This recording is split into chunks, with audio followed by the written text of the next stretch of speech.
Okay, good afternoon, everybody. Happy Friday, the 24th. So, we're going to have a big show, big intel day. I got like tons of stuff to share today. I got to say the channel's name so I won't get a copyright, like Flanagan was telling me. So, these new videos I'm putting out, they get like 3,000 views on them. Real important videos.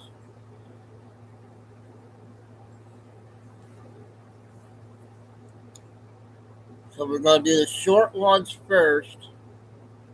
The first 20-minute one's going to be Nick Shirley out of Canada, our Canada friends in chat. So hopefully Ann will be in. Can't remember where Ora Eyes was. But yeah, I hope everybody stay tuned for all day today. Good intel again. Took Chico to the park already. He's all tired out. We just had some ham for lunch today. So ready to do intel now. So the games are on tonight, but we'll do the shows during the games.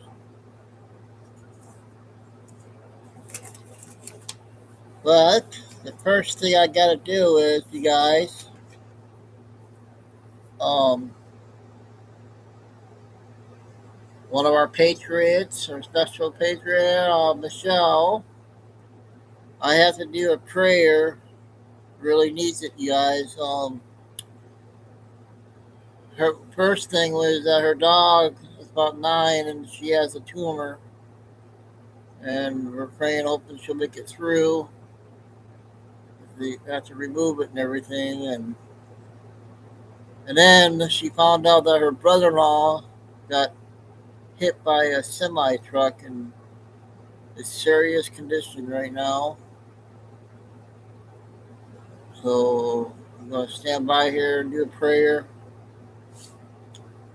Afternoon, God, here today, asking for your hand to put down on Patriot Sister Auntie to heal her dog so she can make it through this pain she's going through. It's not time for her to go yet. Please make her live longer. And yeah, thanks. God will do that for her. And then the big prayer is that her brother-in-law got hit by a semi, and if you could please do some kind of miracle touch at the hospital there where they're at, the bed there, and please make them get through.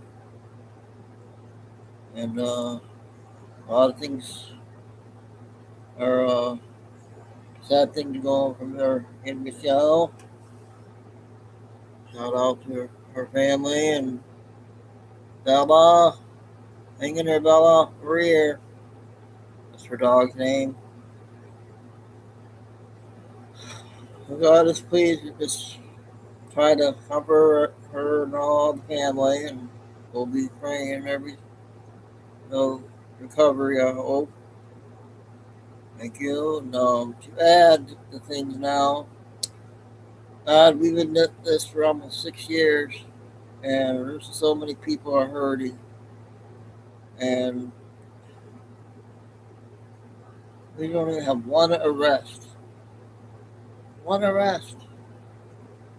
I know it's in your timing, but can't we get one arrest?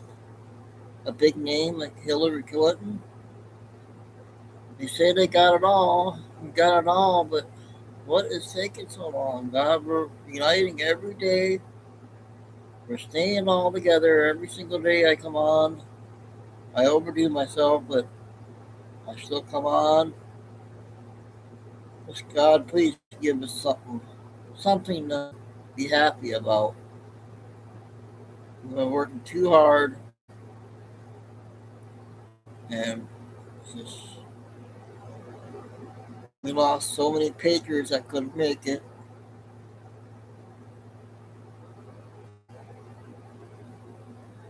Yeah.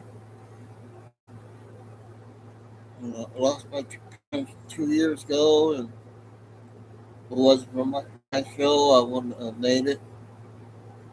Thank you for all the support past 2 years, and God just please put the hand down on everybody that needs it. We need it. We got to end this movie. I don't know how it can be a movie. So we're staying together on my channel here, all the people supporting, and we're just waiting for some happiness someday. Please, prayers out to our president, first lady, and the family, and all the first responders and military. And I try to do the best I can at prayers.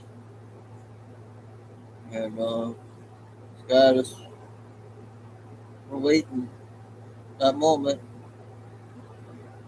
Okay, and of us, America, USA, in your son's name, amen.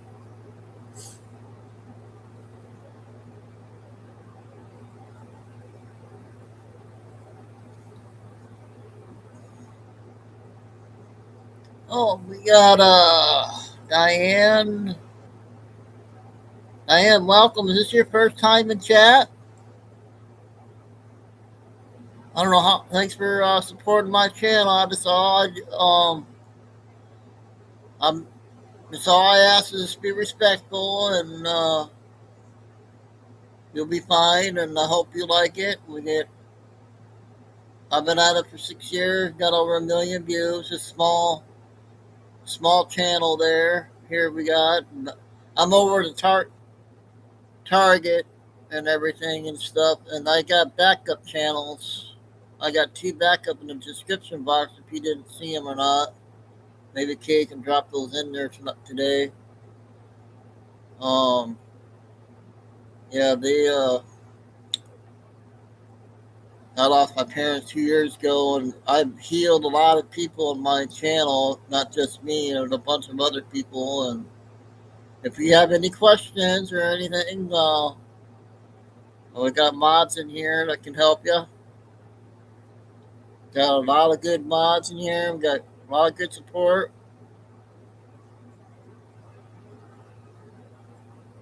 I don't know why. Okay, is there a red light on my channel? Is it on? Sorry about that, Diane. I don't know why. YouTube messes with us too. They delete our text messages and all that. And so you're from Philadelphia. Yeah, one of our mods, Lucy, will be in here. She works during at this time. Yeah, thank you, Diane. Um, yeah, Lucy's from Philly. So, yep. Kay and Flying Eagle and Lucy and Carol and a few other ones are. So, how's your is your family awake yet? Are you been getting are they calling you crazy and all that? Is all we are same thing. We always say our family my brother calls me a Nazi. Oh, you're the only one? Oh, you got family here, so you'll like it. You'll love it here. And down the road, after you get to know you know, Carol's, you'll like Carol too when she gets in here. Lucy. Kay's from Texas. Flying Eagles from the Sunshine State of Florida. I'm from the cold state of Michigan. Was raised in Arizona though. But my times are off and on now because there's so much intel, and I go on whenever I can. I got a dog. But I just telling you about my channel, so I appreciate you supporting Diane. And Yep, we tell the honest truth on the intel. I don't have receipts, but I do the best I can of showing the receipts.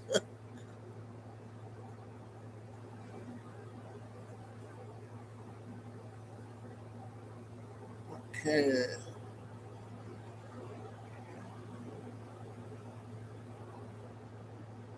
Oh yeah. Oh, we got another new one. Flying Eagle. We got another new name. FYT. Welcome. Can I ask what state you're from? Just be respectful. That's all I'm asking, and I hope you like my intel.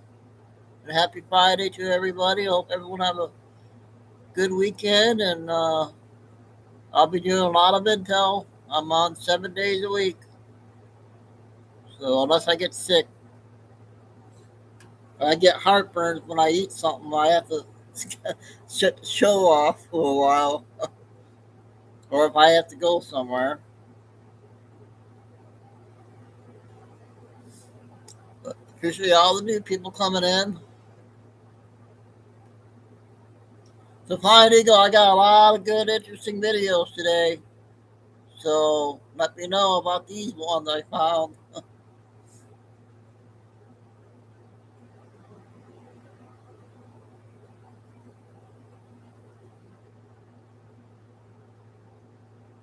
Oh, okay.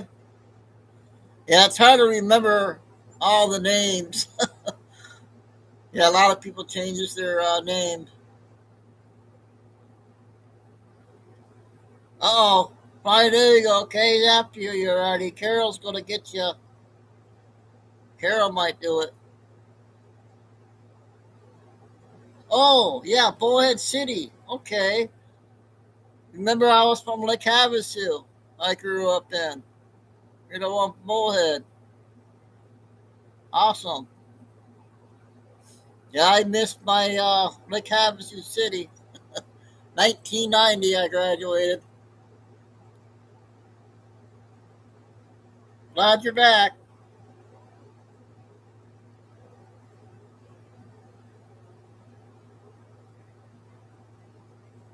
Okay, do we have no Billy Bean yet, but we will eventually.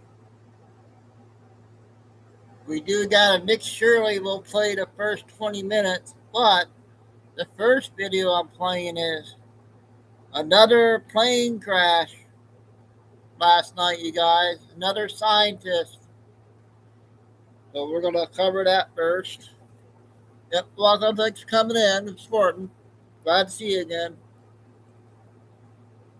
Carol's late. Carol's late. She gets the pink slip flying to go, and Tim is too. Where's Paul? Paul hasn't been in.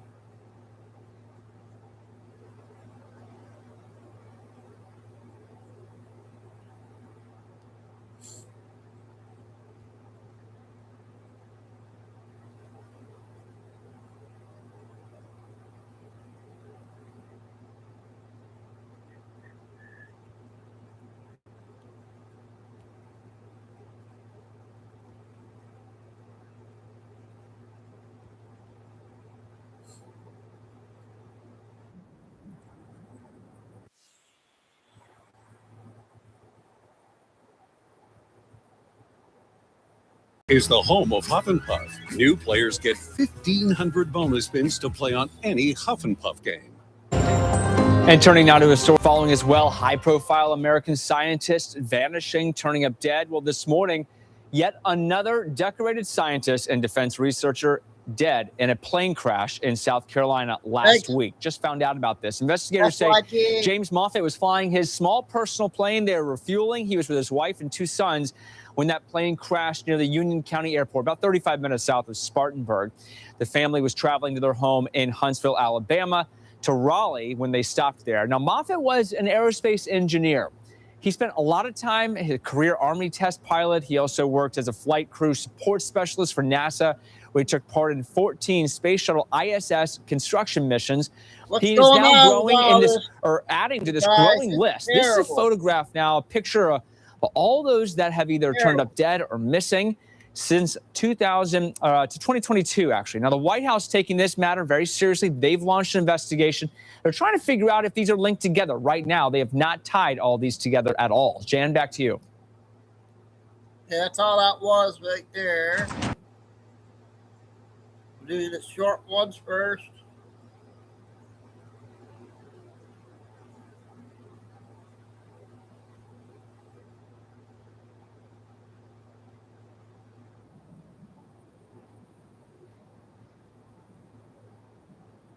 Constructed by the French in the 1880s. However, due to various reasons, France failed in its efforts to complete the canal. After France's failure, the United States became interested and proposed constructing the Panama Canal. At that time, however, Panama was part of the Republic of Colombia, which rejected the U.S. proposal. When negotiations with Colombia fell through, the United States shifted its support to Panama's independence movement. In 1903, with U.S. backing, Panama declared independence from Colombia. Following this, the U.S. signed a treaty with Panama that allowed it to control a 10-mile wide zone to construct the canal. This area was considered U.S. territory. The Panama Canal was completed and became operational in 1914. In 1999, the U.S. returned the canal to Panama under the terms of a treaty. Today, Panama has no standing military, but according to the treaty, if the neutrality of the Panama Canal is threatened or compromised, the United States retains the right to intervene militarily in Panama. That was a short clip.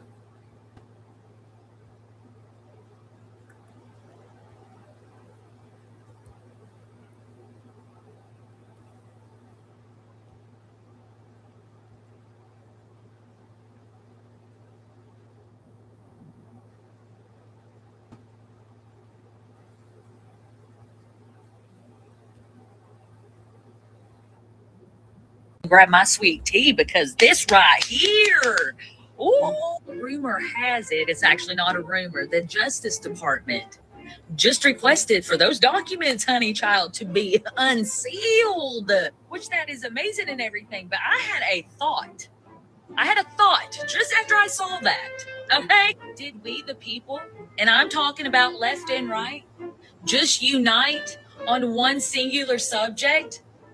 Because y'all were out there saying the same thing we were. We want to see him. Unseal him. What do you got to hide? So I think that we should give ourselves a pat on the back. Because for once in this daggum nation, did we collectively just become united on one singular subject? Like, mind-blowing. So I guess I never want to hear anybody say, Kate never could. Because we just did. Okay. God bless America. Lord have mercy, honey. She has a bunch out today.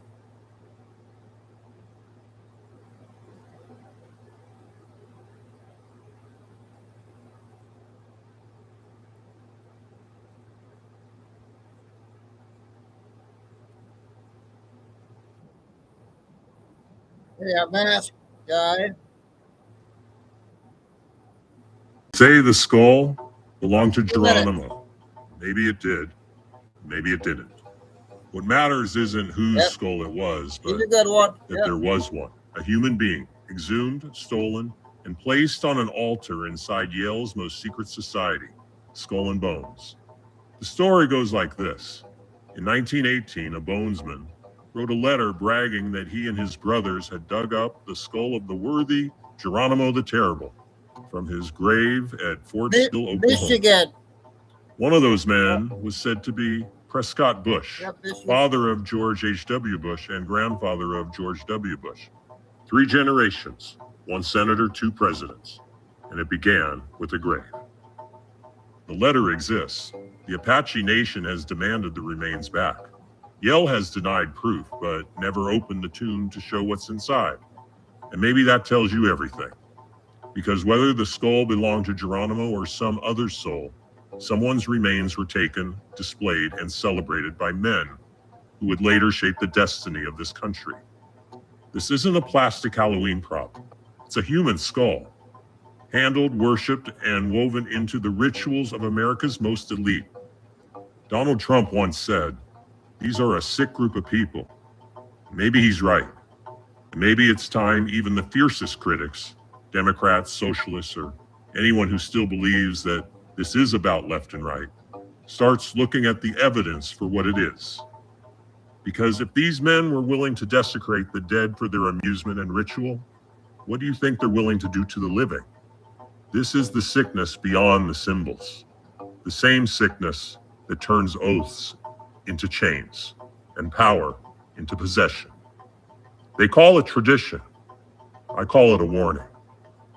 My friends, we are all anonymous, and the evidence is there for anyone willing to look. Both were members of Skull and Bones, a secret society at Yale. What does that tell us? Not much, because it's a secret. You were both in Skull and Bones, the secret society. It's so secret we can't talk about it. What does that mean for America? This guy's good. Okay, our tax list, you guys. Everybody know all of them? This is your quiz.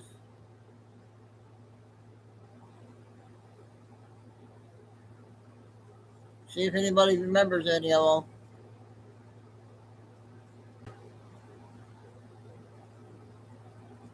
List of taxes.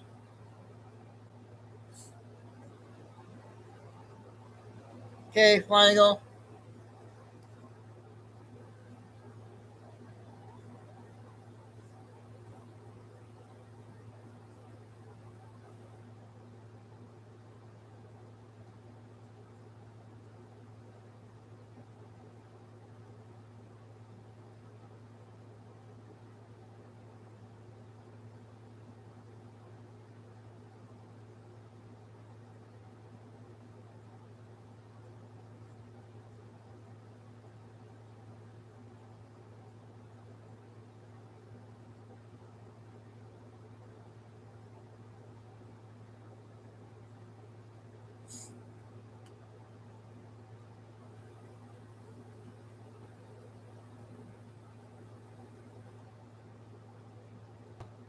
Oh, we got another new name, Victor. Thanks for coming in, Victor. Have you been following us for a long time? From Michigan, and I'd like to see where people are from. Just respectful, thank you.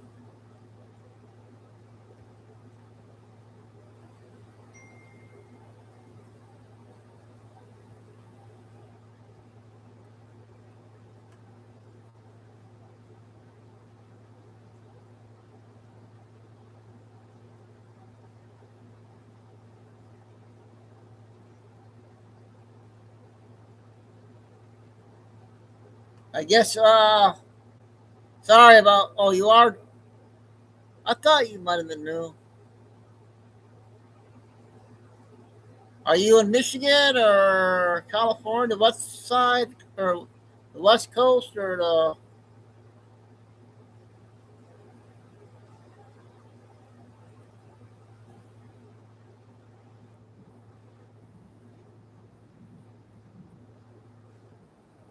Now let me know, oh, Canada, okay.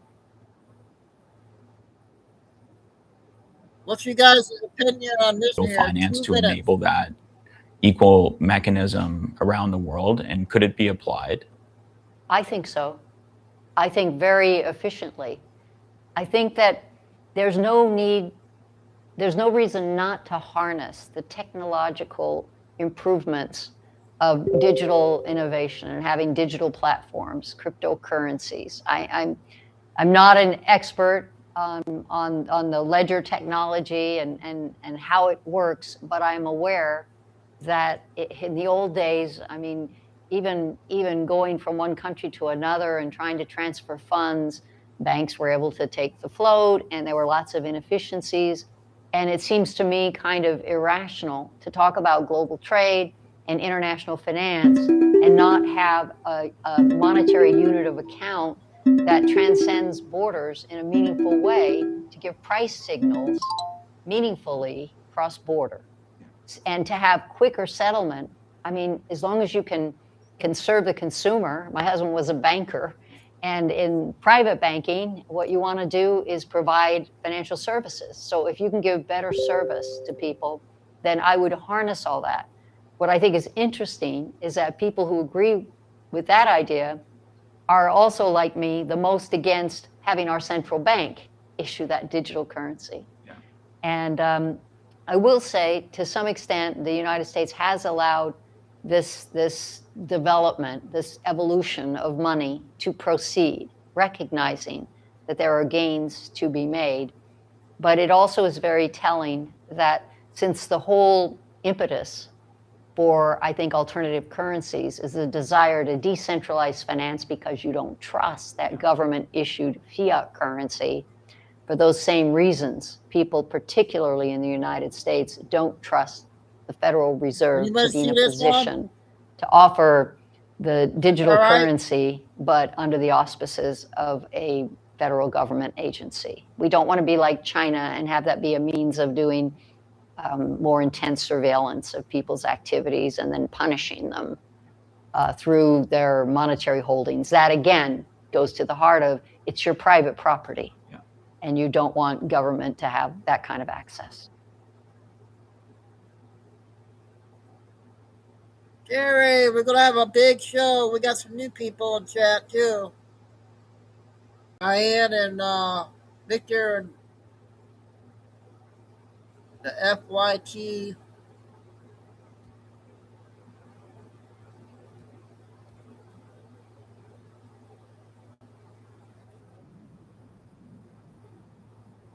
Did we play this one yesterday, Kay?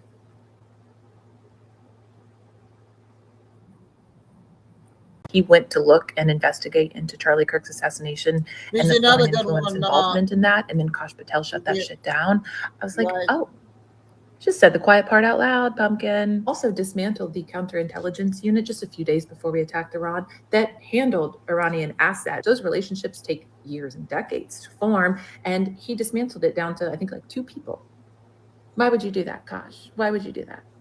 So for this, I want to paint a picture of just who our FBI director is and how he got to where he is and the weird things that I found. I spent my career at the CIA and NSA and also advised other intelligence agencies. I now have my own corporate intelligence firm. All of these opinions are my own. This analysis is my own for entertainment purposes only. You can find my deep dive investigation, sources, proof, everything on my Substack. I can only do so much in 3 to 5 minutes. I'm also launching my podcast there this month. Kash Patel was a public defender in Florida, and how he got his rise to fame was he worked on an intel committee down there as a public defender, and when the Trump-Russia investigations were going on, he wrote a letter saying how great Trump was. He was so innocent. MAGA, Trump, they all loved it so much. Trump then gave him a position on the National Security Council, and then he became chief of staff at the Pentagon. January 6th happens. Kash Patel was going back and forth on text with Pentagon and everyone that was involved. Yeah, she's a good one. And then his phone was wiped clean. So when Congress went to get the records, all the texts were gone. And Pentagon says, that's standard protocol, bro. I will tell you, it is not necessarily standard protocol. Kash Patel then is like, oh, I've got to start my side hustles. And he sells anti-COVID vaccine pills, saying these are going to take away your COVID vaccine for $75 a bottle online. They were actually zinc and pineapple extract. I need to know if any of you bought them. Then he goes on to write children's books about King Donald Trump. I think he wrote 4 to 6 of them. And there was a wizard, that was Kash Patel, and he saved Trump. Like, you can't make this shit up, guys. This is our director of the FBI. He also starts a nonprofit, and it raises $1.3 million, and it is going to law services to help anyone that speaks and defends MAGA, January 6th, veterans, everybody. But 10% of those funds went to the actual people they were supposed to help. The rest of those funds went to merchandise, fundraising, and then $275,000 to $280,000 went to his friend who owns an LLC as a vendor. He didn't report that in his first 990. He had to go back and report it and correct it. He then has a consulting firm. All right, he starts Trishul. I think that's how you say it. His clients are the Chinese parent company to Shein, in which he has $5 million of stock, yet he refuses to give that up. He refuses to get rid of the $5 million of stock. So our FBI director still has $5 million of stock in a Chinese company, yet we had to get rid of TikTok because they were spying on us. At this point, I would rather China have my data than my own government. He also did work for the Qatar government. We're going to come back to that one. This one's big.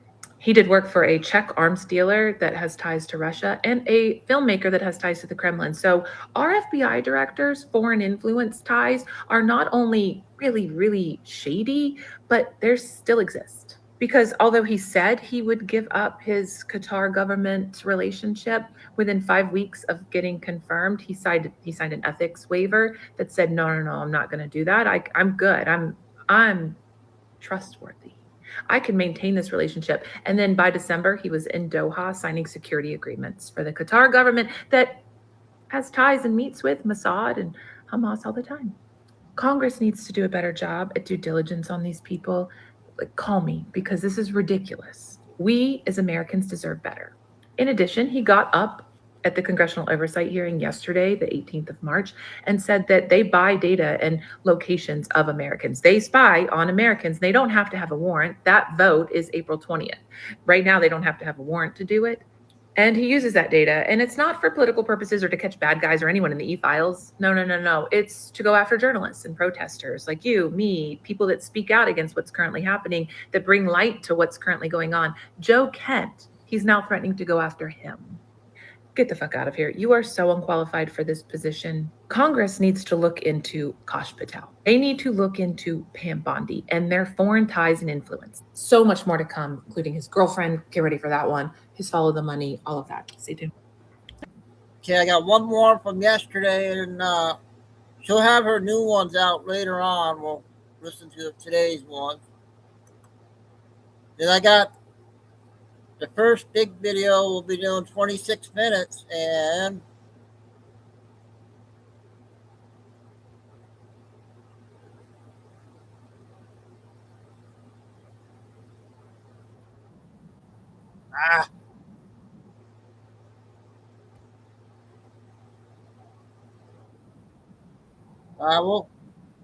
we'll play this one. I can't find that other one. Hey, babe. What? How do you feel about what's going on overseas? There's a lot going on overseas. You asking me about Iran specifically? Yes. I think there's a lot of questions that need to be answered and asked before we send more of our young men and women off to die. Such as? Well, Iran has had the capability of being a nuclear threat, as far as I can recall, for the last 4 decades. And? Why wait till now?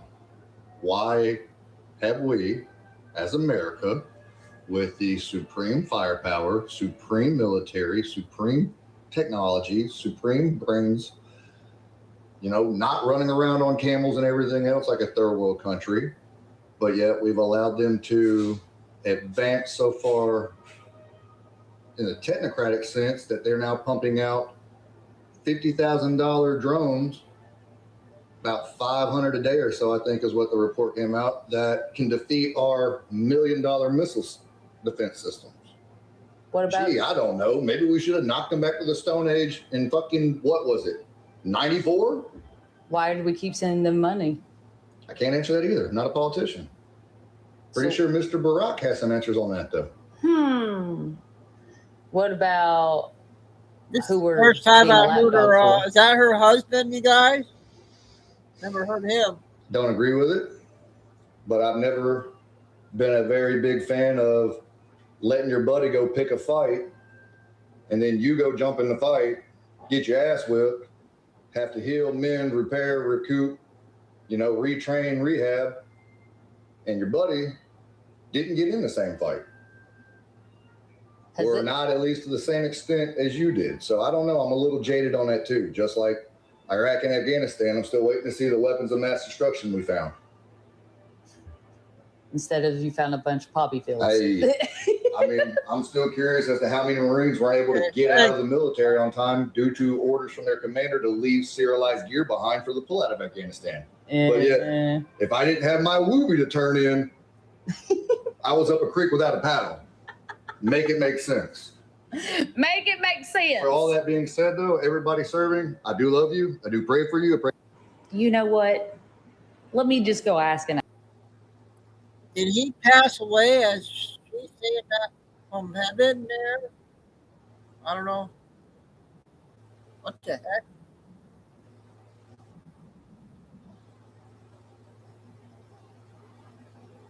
Okay. Okay, we got a Nick Shirley video from our friends from Canada.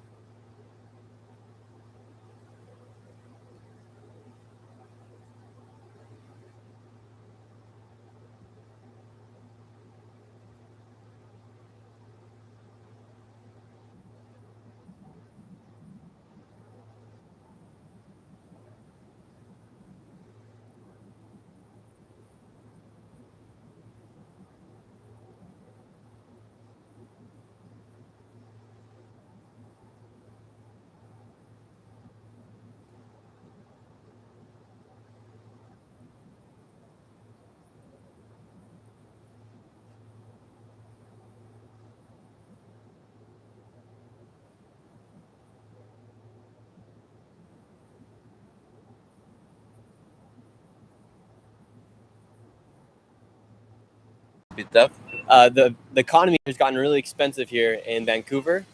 For instance, how much are you paying in rent to live in Vancouver? I don't pay rent because I own my apartment.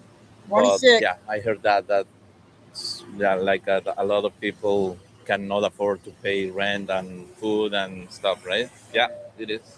Did you see that over 2 million people were using food banks here in Canada? Yeah, I heard that as well. I never been in that situation, but yeah, I heard that people are moving from Vancouver to other countries or other places in Canada because they cannot afford to live here in Vancouver. And how is the situation? How's it gotten so bad here, and why? Oh, I think it's something about overpopulation. I don't know, and not enough places to live. Right? I don't know. Yeah. Mhm. Very interesting. Well, thank you very much for your time, sir. No problem. Have a great rest of your day.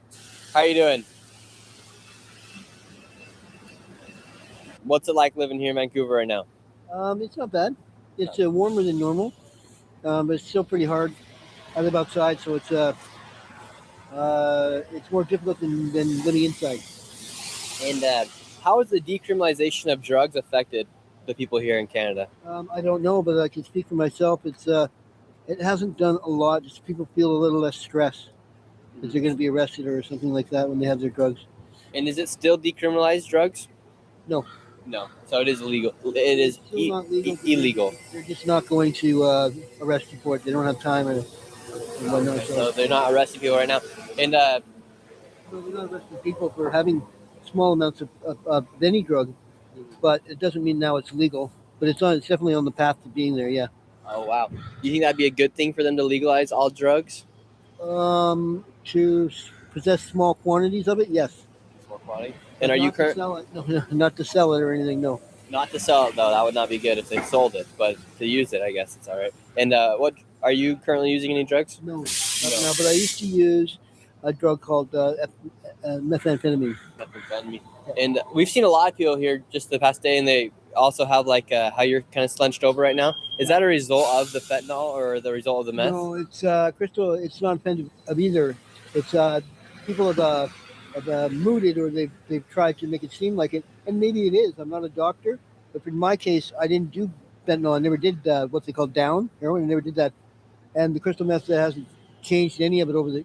It's because you live outside. You have to carry your house sort of with you. And so you're carrying around 40, 60, and then you're getting stronger and 80 pounds with you every day. You're going to start hunching over when you're tired. You start doing this when you're tired. And eventually my back just couldn't hack it because I'm 58 years old now. And so I couldn't, I ended up hunching over like this to carry the extra weight. I mean, this is nothing. It's like 30 or 40 pounds for these two knapsacks. So that's it. But I can almost stand up straight again. Oh, yeah. Once it was mentioned to me, I had to change my diet and basically quit using the methamphetamine, but I still have trouble like this. I still have to go like this sometimes. Sometimes I get lazy and I'm hunched over.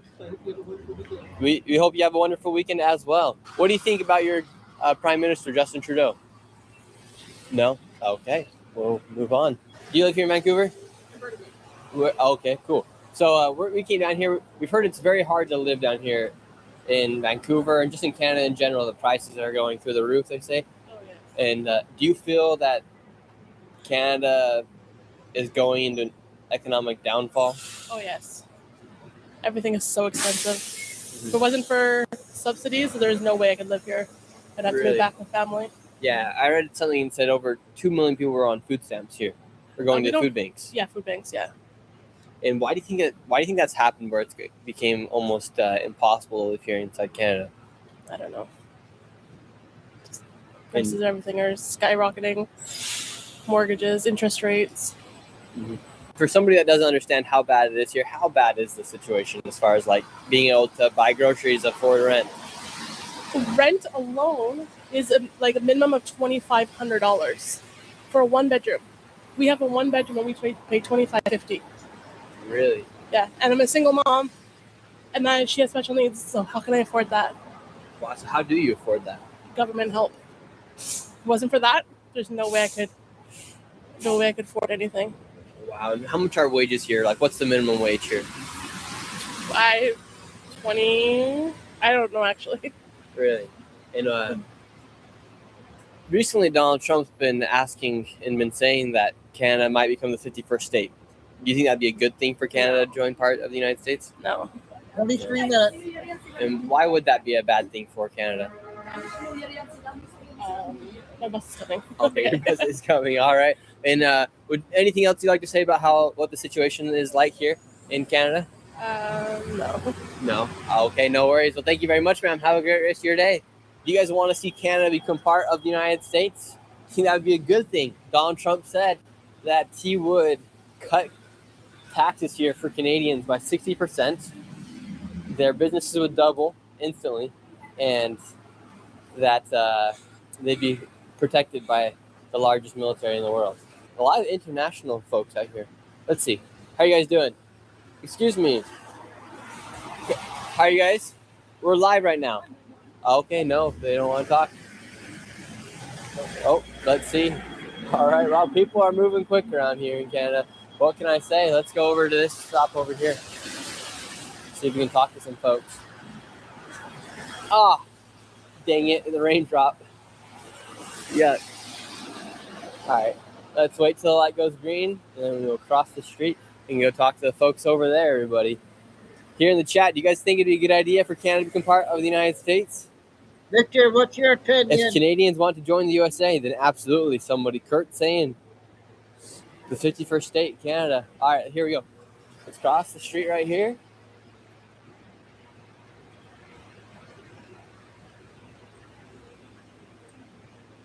How are you doing, sir? Having a good day? Yeah. All right, have a good day. All right, everybody. Let's see. Hopefully we can find some folks, some people that are outgoing and just want to talk for a little bit. It's been a little tough out here so far. How you doing, sir?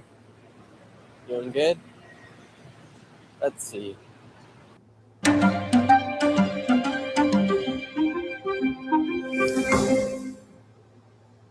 Trying to predict the future is a hazardous occupation. The only thing we can be sure of is that it will be absolutely... Hello. How are you guys doing? You guys live here in Vancouver? No. He's just visiting from Ontario, and I'm living here. Okay, very cool. We're live right now. We're just talking to people. How would you guys feel about becoming the 51st state? No comment. No comment? Do you guys like living here in Canada? Do you like living here in Canada? Yes. For him, maybe yes, but sometimes I feel like it's like 50-50, you know. If you live in here, it's okay. I mean, but you have pros and cons, right? It's like you have disadvantage as well. Like sometimes the homeless people trying to bug you, and that's the worst part. But rather than that, the atmosphere is fine. People are good in here. Yeah, that's what I would say. Is it dangerous to live down here? Do you like feel worried? Sometimes, yeah, you cannot trust anyone, right? Like if you're like walking down the streets and all of a sudden you never know, a person can just come out and, you know, try to hurt you, try to harm you so badly, which I feel is very bad because we had a couple of incidents in past. someone tried attacking us and they choked our like neck as well. So that was the worst thing. And I was like, okay. Really? Yeah, it was in Metrotown, Burnaby, and then we moved to Renfrew, Collingwood. And I feel that neighborhood, it's a quite nice neighborhood. But downtown at night, it's not worth roaming just like that. Wow. And do you think here in Canada they decriminalized drugs a few years ago? I think it's now back to being criminalized. But do you think because of that decriminalization, it kind of like put the society into a downfall? Like we've seen a lot of people just on drugs out here on the streets in just the past hour we've been out here. Oh, yeah. And I don't feel like about the drugs, I feel it's not safe. Because even if you give money or if it's, this is just a government thing, right? They just put on some money in their accounts and everything, and still they are going to do the same thing. We need to run. Is this your bus? Yeah. Oh, okay. No worries. Thank you guys. Have a good one. How do you feel about Canada becoming the 51st state? Not too good. Not too good? No. Are you worried? Like what? I don't like America. Why don't you like America? Because they don't, it's more like a third world country for some people. Yeah. Yeah. And do you think Canada is a lot better than America? Yeah. We have welfare, we have unemployment, we have free health care. Mm-hmm. Do you think free health care is a good thing? Has been for me. Yeah. Yeah. And do you worry about Donald Trump now referring to your prime minister as governor? Well, that's Donald Trump for you, right? Yeah. He lives in the fantasy land. So. Do you think Trump's going to be good for Canada, or do you think he's going to put too many tariffs on you guys? No idea. No idea? No idea. No. And what's your favorite part about being Canadian? Being Canadian. Being Canadian? Yeah. And what differences do you see here in Canada versus America? Would you say are like the main different things? Well, just the quality of life, the environment. How long have you lived here in Vancouver for? 36 years. 36 years. And how have you seen the city go up or down? Do you think it's gone up or down in the past 36 years? Well, it's gone down in some ways. In this neighborhood, it's gone down. Mm-hmm. But well, thank you so much for your time, sir. Okay. Have a good one. Bye. How are you doing, ma'am? Thank you. Good. Do you like living here in Vancouver? Who do you represent? My name is Nick Shirley. We're here on YouTube right now. On YouTube? Yeah. Yeah. What's the incentives, or why did people what attracts people to move here to Vancouver? Family. I was living in another part of Canada, and I just thought my family's here. I thought, especially with my mom getting older, I thought, yeah, I wasn't here, but I wouldn't have otherwise. I would have liked to go to the other coast, actually. Yeah. Yeah. I heard over there in Ontario, it's pretty nice as well. Ontario, it's the last place I would go. Last place you'd go? Yeah.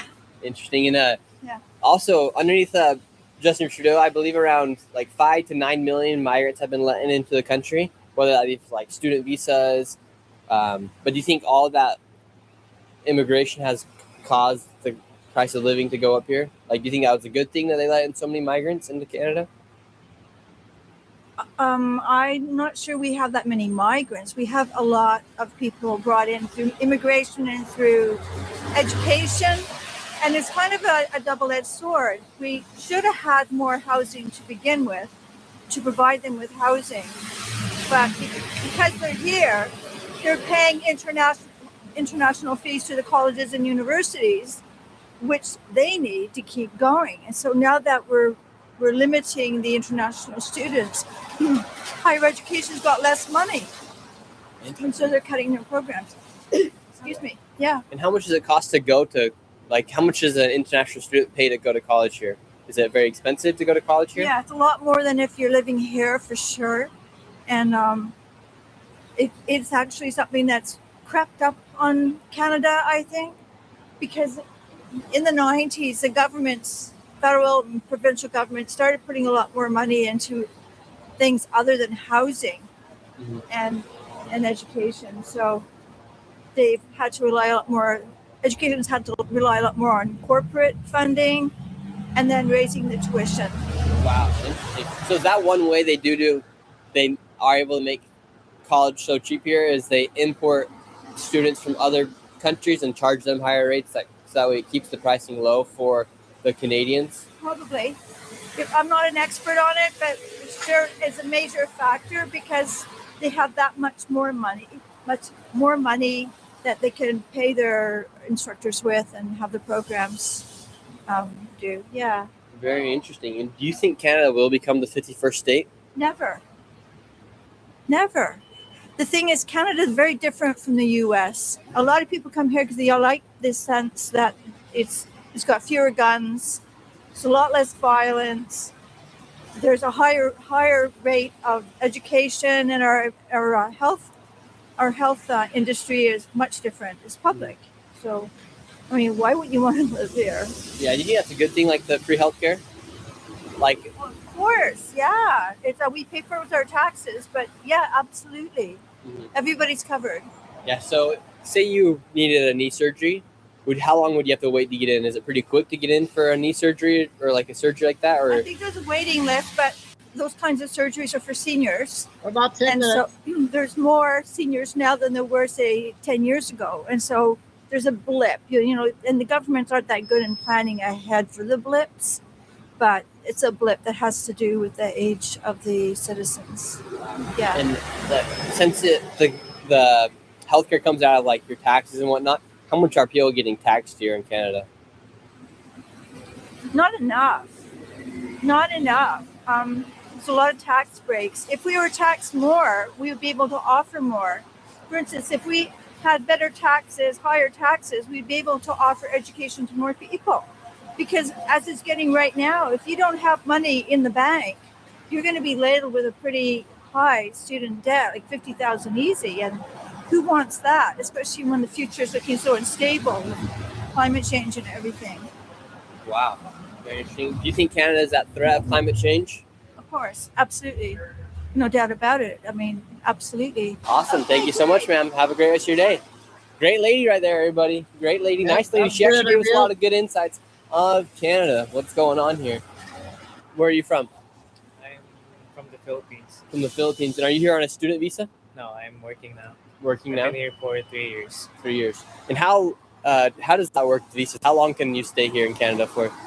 On my new visa, I can stay here for like 2 more years. 2 more years. Yeah. Is your plan to save up money, work here in Canada, then move back to the Philippines, or do you want to stay in Canada forever? I don't want to stay here forever. Yeah. Because I don't think I can save up like much, because the cost of living here is also like too much.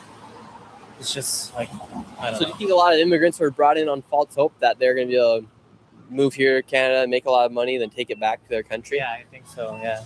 And that's not how it's turned out. Yeah, it's not really like that. I think a lot of people move here because they thought like they're going to bring a lot of money, but not really. Do you think a lot of people are returning back to their original countries with less money than they actually... Yeah, I think so, yeah, definitely. Yeah. Wow. And how much does it cost to live here? Too much. In Vancouver? I don't know. What's your rent? I'm paying like more than let's say 1,200. 1,200. But I'm sharing the house with like 4 other people, so like the whole house is maybe 4 or 5 or something. Wow. Yeah. And how much do you have to pay for college? 16 or 17,000 per semester, I guess. Really? Yeah, it's a lot for international students. Wow. But I already finished my school, so it's great. And how much do you plan to... Are you in debt right now from college? No. No, you graduated without debt. And when you go back to the Philippines, do you think your quality of life will be like, will you be able to use the skills you learned here to go back to Philippines and become like super rich? Not really. No. No, because I think the education here is not that more, like, I guess, not more serious. I don't know. Really? It's more laid back here, I guess. Wow, interesting. So it's like, why do so many international students want to come here to Canada? I don't know. Maybe they just want something new, you know? Wow. Does your family in Philippines have a lot of money, like your dad or? Not really. Just the right. Just normal people. Normal people. Not poor, but not too rich. Sam, are you cheating on me with another pet store? No, it's just. No, Yeah. just the right. Wow. Are you excited to go back to Philippines and get out of Canada?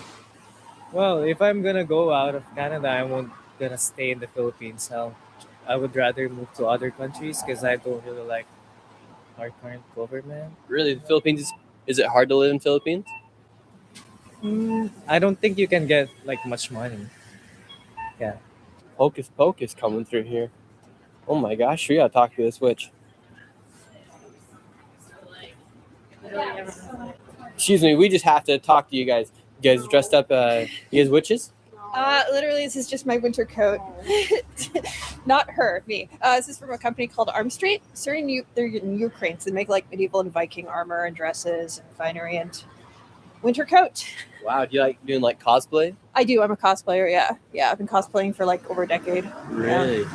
Wow, yeah, we saw you. We were like, this is like hocus pocus out here. I miss being goth. I'd like to bring back some goth into my life. So yeah. Goth. We gotta bring it back. Goth, witch. I would cosplay every day if I could. Really? Honestly, yeah. What's your favorite cosplay? Geralt from The Witcher, which I do. Loki from Avengers, because airline. Also, a lot of House of the Dragon cosplay right now. And what do you think about Canada becoming the 51st state? Am I allowed to use a swear? Yeah. Fuck no. Also, they should just bloody try it and see where that gets them. Do you think Canada would be able to withstand the United States? Look, we bring down. All I'm saying is, remember what happened once to the White House? All I'm saying. That's all I'm saying. We know where it is. Do you think Americans should be worried about Canadians? Well, yeah, if you try to come for us. Yeah. And should Canadians be worried for Americans? I mean, there's a reason why I'm not traveling down there anytime soon. What do you think about Trump? Sorry? What do you think about Trump saying? What do you think about Trump referring to your guys' prime minister as the governor of the great state of California? Gesture? There. I think that sums it up quite nicely. You think that's pretty insulting of our president, Donald Trump, to call Trudeau the governor of Canada? Exactly. And it's not subtle. We know what we know what he's doing. We know what he's saying. We're not stupid. But just try it. We took the White House once. We know where it is. Don't think we won't. You know, we're nice to a point. Mm-hmm. Yeah. What push us and see what happens. disadvantages would come from Canada becoming part of the United States? Everyone. We love our healthcare. I love the fact that I can go to the doctor or the hospital for any reason and not get bankrupt and not have to choose between a place to live and being seen by a doctor. Mm-hmm. I like the fact that that education's a priority here. I like the fact that the environment's a priority here. I like the fact that it's just everybody's nice. I also like not having school shootings on the daily. Yeah. How is crime here? Like, how hard is it to get guns? Well, as somebody who has shot on a range, but only on a range, I wouldn't know. I prefer for people to have to go through certain steps and for it to be highly regulated, because this is a responsibility. This is not a right.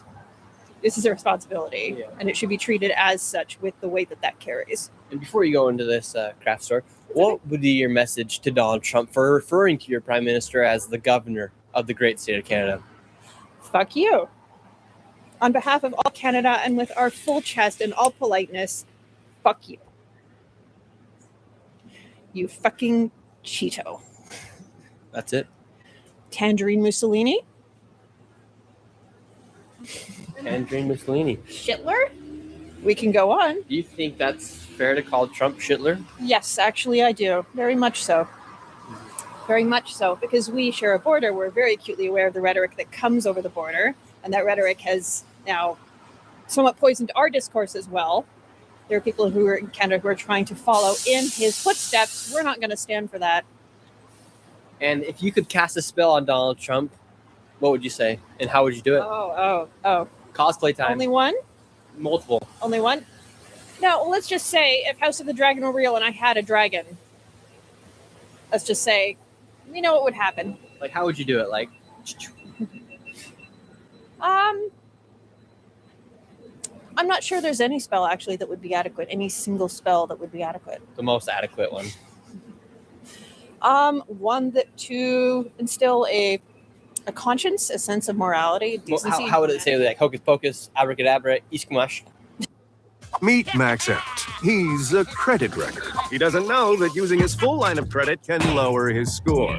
Don't be like Max Out. Learn how to avoid the wreckers at creditwreckers.com. Credit one. Right, how'd it go?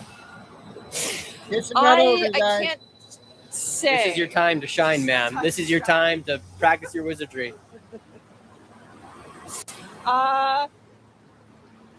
Be gone, I suppose. Just be gone.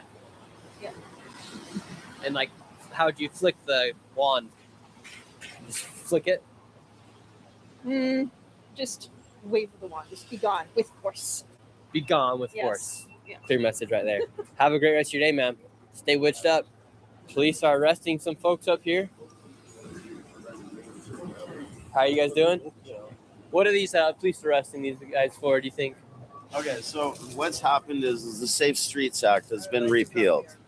And as such, under the guidance of the mayor and a very corrupt police board, they're starting to roust people from what has become, associated with Vancouver, which is open drug use.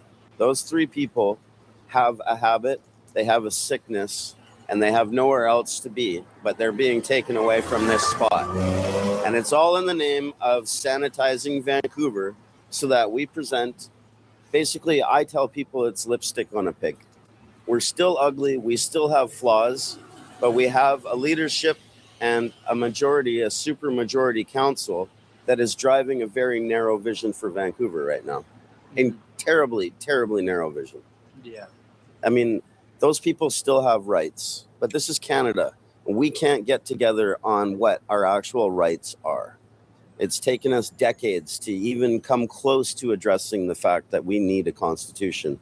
And if we had a constitution, this would not be happening because there's even more resources being drawn upon. There's a $434 million annual police budget for Vancouver right now. We've got highest per capita security costs of anywhere in North America. Those people need a house. And right now, with 1, 2, and 3 cops involved, that would have paid for a hotel room for them for the night. Instead, those cops are going to go home. They're going to go to another city that they don't like. They don't even belong to Vancouver. They're going to go to another city and crow to their friends and relatives that they did a good job. And really, all they did is put a boot on a man or a woman's neck today. It's abuse. It's abuse of civility. It's abuse of humanity. It's abuse of democracy. Because we, unfortunately, have to understand that we live in a world that hates a lot of people. And as such, we are a living proof. And so just to kind of explain what's going on right now. So we have 3 guys. We got 2 police officers right there. Harassing 3 street people. People are probably on, are they doing drugs? Probably most likely doing drugs, right? Maybe. But the thing is, you can't come to that assumption, nor can a cop just come up and put his hands on you based on an assumption. Yeah. So do you think people should be able to do drugs out in the open? Be able to smoke weed, do fentanyl on the streets, do crack, do dope? That happens everywhere in the world. So, I mean, if we want to pick on Vancouver and create some dog pile, I don't think we deserve to be anywhere near the top of that focus. For centuries, there are places like Amsterdam, a port city, that have had liberalized ideas about the world because there's a constant influx and commingling of cultures. And each culture brings with it its own ideas, assumptions, and expectations. So if we're going to be involved with the world with the other 8 or 9 billion people that are kicking around, we're going to have to put up with some different opinions. Hey, thank you. We appreciate it. Stay safe, everybody. Anyways, thank y'all so much. Surely Defense, check it out. We'll see you guys. All right, you guys.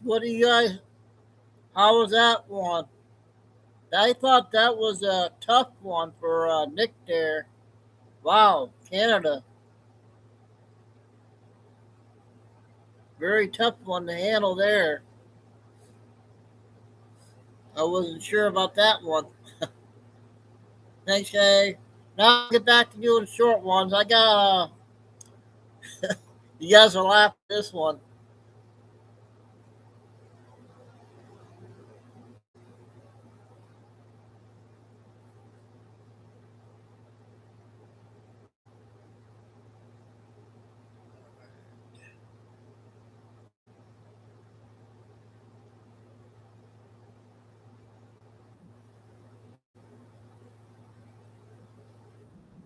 I'm hustling.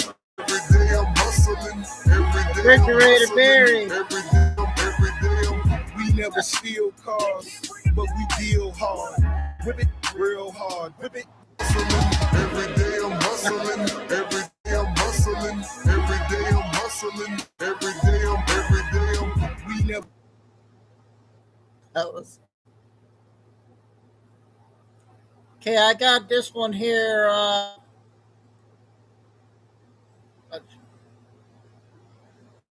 Let's do this one. 2 minutes.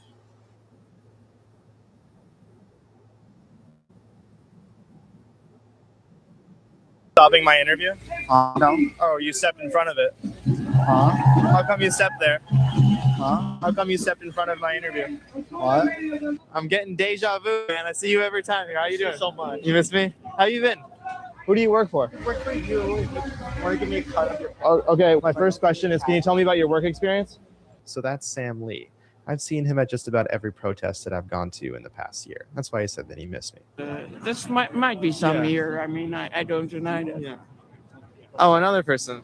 Sam organizes with the Party for Socialism and Liberation's New York City branch. He appears in the featured photo on Liberation News, which is PSL's official media outlet. This is Sam at a Speak Out protest against Con Edison because he's just as passionate about Con Edison as he is about the Iranian regime. Now, New York City's PSL's official Instagram account follows his personal page. Sam passes out flyers at the same protest that wannabe Hamas jihadists attend. I try to talk to them, but bravery isn't their strong suit. Hey, what's that headband? I know who you are. I'm not going to speak to you. I know who you are. Who am I? I know your YouTube channel. In July of 2024, Sam was in Washington, D.C. for a massive anti-West protest. This is him after getting pepper sprayed by law enforcement. Then back to New York for another day at the office, front and center leading a massive anti-West march. Back again outside Warner Brothers Discovery in Manhattan. No matter the cause, Sam is there.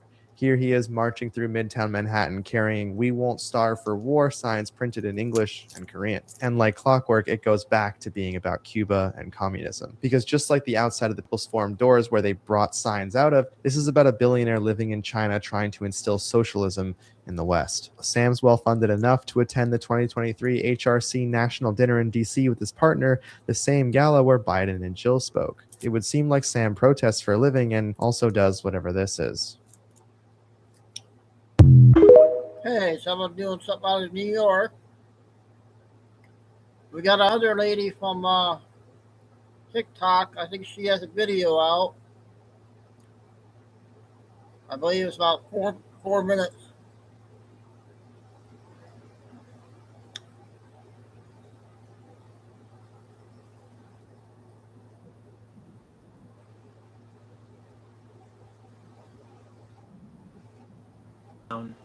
And this page right here, it says at the top, account not recommended. They don't recommend me because I'm a truther. This page is about to come down. I've said that before. And I'll probably start posting on the other one, number 4, gradually until that one, I'm sure, comes down. I don't know why they want to silence truthers. I really don't understand it, but I can't just get on here, like I've said before, and make a video. And that's why I have to write these tiny little books to get my information out there, because I refuse to be silenced. And that's it. Yep. So and we I love was her, going to come on and talk about the mark of the BEAST. Okay. Someone asked me to write a little book on that. So I'm doing that right now, along with another one, which is the greatest reset of all time, which kind of puts everything into one tiny little book. Reason being that I don't write a 500-page book and put everything in it, because a lot of people do not like to read. They don't want to sit down and read 500 pages. So I do them in individual little subjects. That way people can pick and choose if they're trying to wake up a family member, if they're trying to wake up themselves. It just gives them a short little book. I get right to the point, and that way they don't have to read an entire novel. Okay, so that's why I do it like that. Not everybody wants to read a 500-page book. So, and obviously this is the way I've chosen to go about doing this, writing my little books, because every video that I put up, if it's not taken down immediately, it's violated within a week. And like they did the other day, they just hit me with 3 strikes. 3 of my videos came down, and they were already previously up like 4 days prior to that. And they decided to take 3 of them down at once. So this is what happens to me. I am censored 100% completely. It doesn't matter if it's not immediately, it's within a week, and my videos are coming down. If you look on my main page, I barely have any videos, but I've posted a lot more. It's just that they take them down. They keep violating me. So, and they get me for misinformation. So I can't come out here and spew the truth. My followers know this. I have to keep making pages, and they keep taking my stuff down. So that's why I do these little books. And if you want to get any of them, the link is in my bio. And I say bio because your bio is on your main page at the top.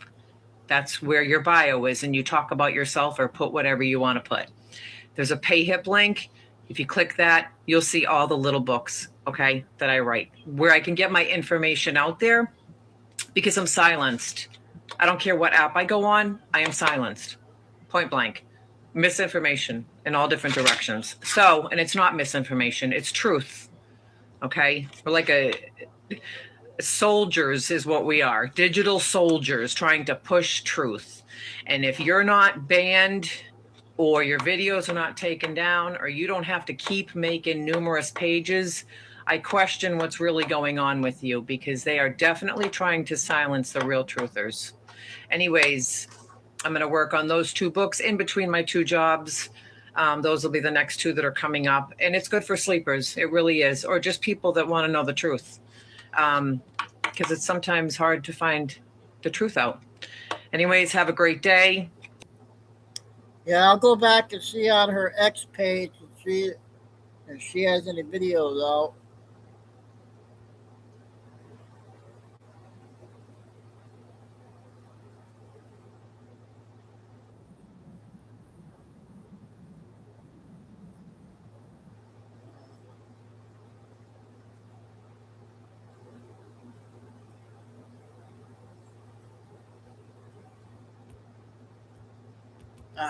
Frozen again.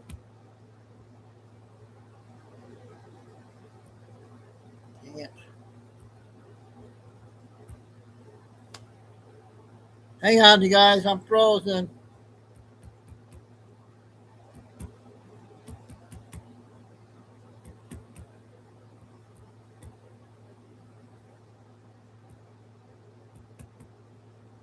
Dang it.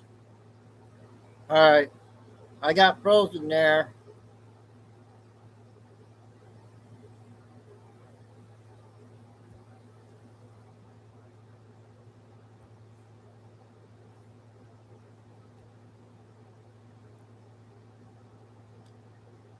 Did you guys remember this one, okay? With Oh, another breakup one. is actually probably a side.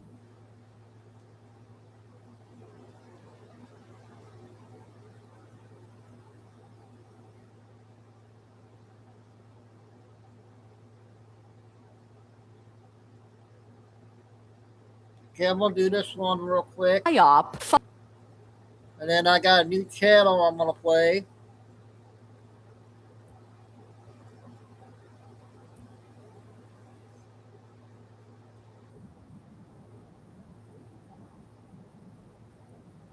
Ball equipment.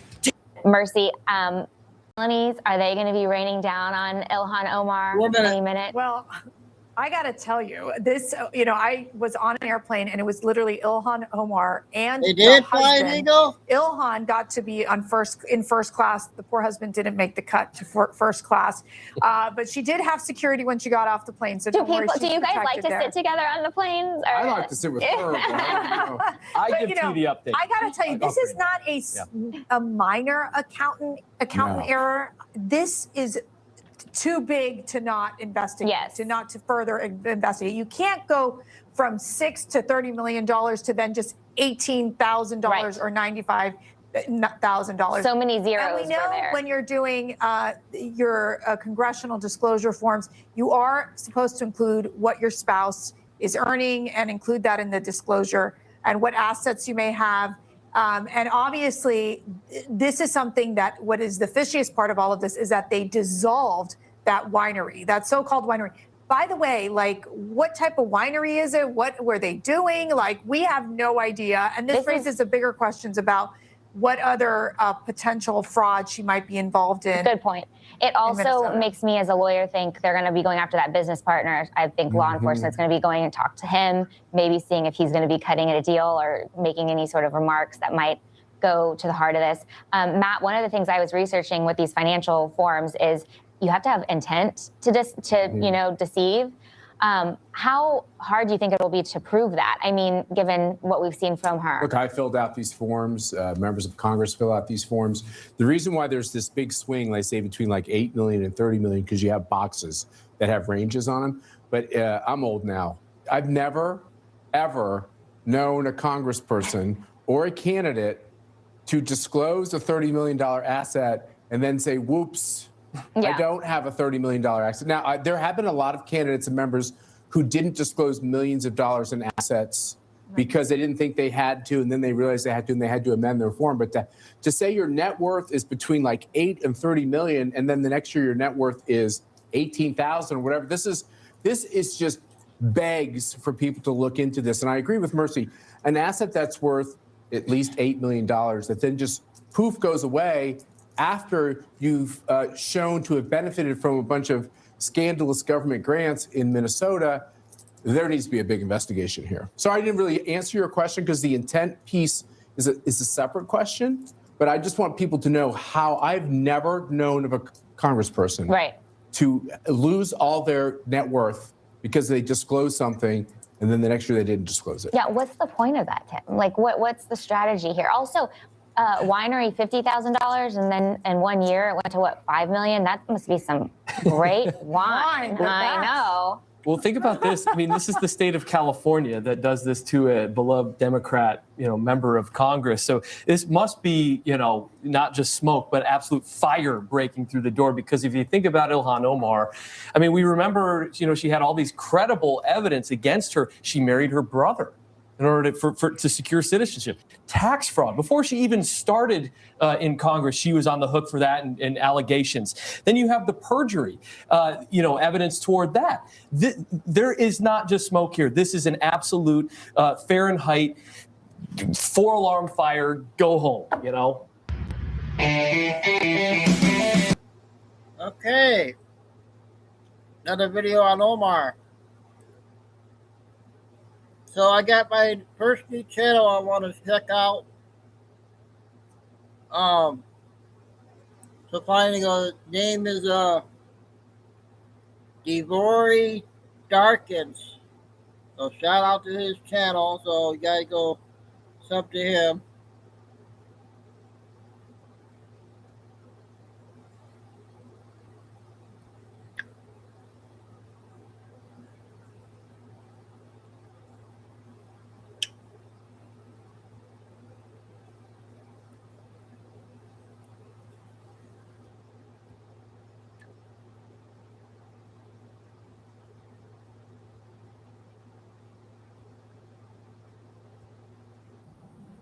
Omar is in panic mode. She skipped out a hearing in Minnesota that is now investigating the fraud allegations that surrounds her. And also, Congress has been hit with devastating news as a new poll shows the lowest approval rating in history. We'll get to more in this video, but let's start with this madness surrounding Ilhan Omar. Take a listen. Minnesota Democrat Ilhan Omar skipping a hearing used to examine her potential ties to a massive state fraud scheme and now facing pressure from Republicans. As Tom Homan signals, the feds may get involved. The whole file is being reviewed. A lot of smart people are on it. Stay tuned. Right there, right, Tornado. State correspondent Mike Tobin has got the details. He's with us in Chicago. Hi, Mike. And, John, the issue Minnesota Republicans have with her is that Congresswoman Ilhan Omar is not facing the questions, not to reporters, not to the Minnesota House Committee on Fraud Prevention. You've got the issue of her family estate. Disclosures show she and her husband, Tim Minette, went from debt to anywhere between $6 and $30 million in 2024. A few weeks ago, a new disclosure was filed stating their combined assets were between $18,000 and $95,000. Her office blamed the discrepancy as much as $29 million on an accountant who failed to subtract the liabilities of Minette's businesses. Okay, let's just say I'm not shocked by this announcement that she not only skipped out on this hearing, that the purpose is to investigate her fraud allegations, but that she's gaslighting the American people. She can't even answer simple questions of how a simple accounting error went from 30 million to 95,000 regarding her net worth. I mean, come on. I know I may be stupid at times and I may get a lot of things wrong here, but I'm not that stupid, right? And neither are you. And it's interesting how someone could be found guilty on 34 felonies for falsifying business records, but Ilhan Omar continues to walk around in Congress scot-free. You know, if you go over to her account on X, you'll find that you cannot reply to any of her posts. You can't. She has turned comments off on everything that she posts. The internet is after this woman, and she deserves it. Now, let's go to the legislator out of Minnesota who's investigating her fraud. Here's what they had to say during the meeting or the hearing that she skipped out on. Take a listen. We invited Representative Ilhan Omar to this hearing. We left her 2 voicemails at the end of March. We've written 2 letters, one on March 13th and one on March 30th. We also sent an invite on April 15th via her scheduling portal, and we have not had any response. And I do think it's very important to this discussion. And so I'm just going to reference why I wanted to bring her into this conversation. And I know my friends on the other side of the aisle are curious, but so there's a lot of talk in a lot of these reports about how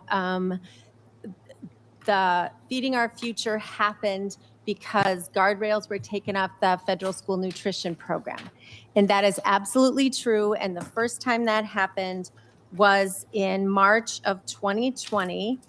And it was, sorry, I'm looking for the name of the law. But it was in the Families First Coronavirus Pandemic Relief Act, passed in March of 2020. And one of the elements of that bill was something called the Meals Act, which was Representative Ilhan Omar's actual bill that she got incorporated into this larger coronavirus package. And that Meals Act is what took the guardrails down.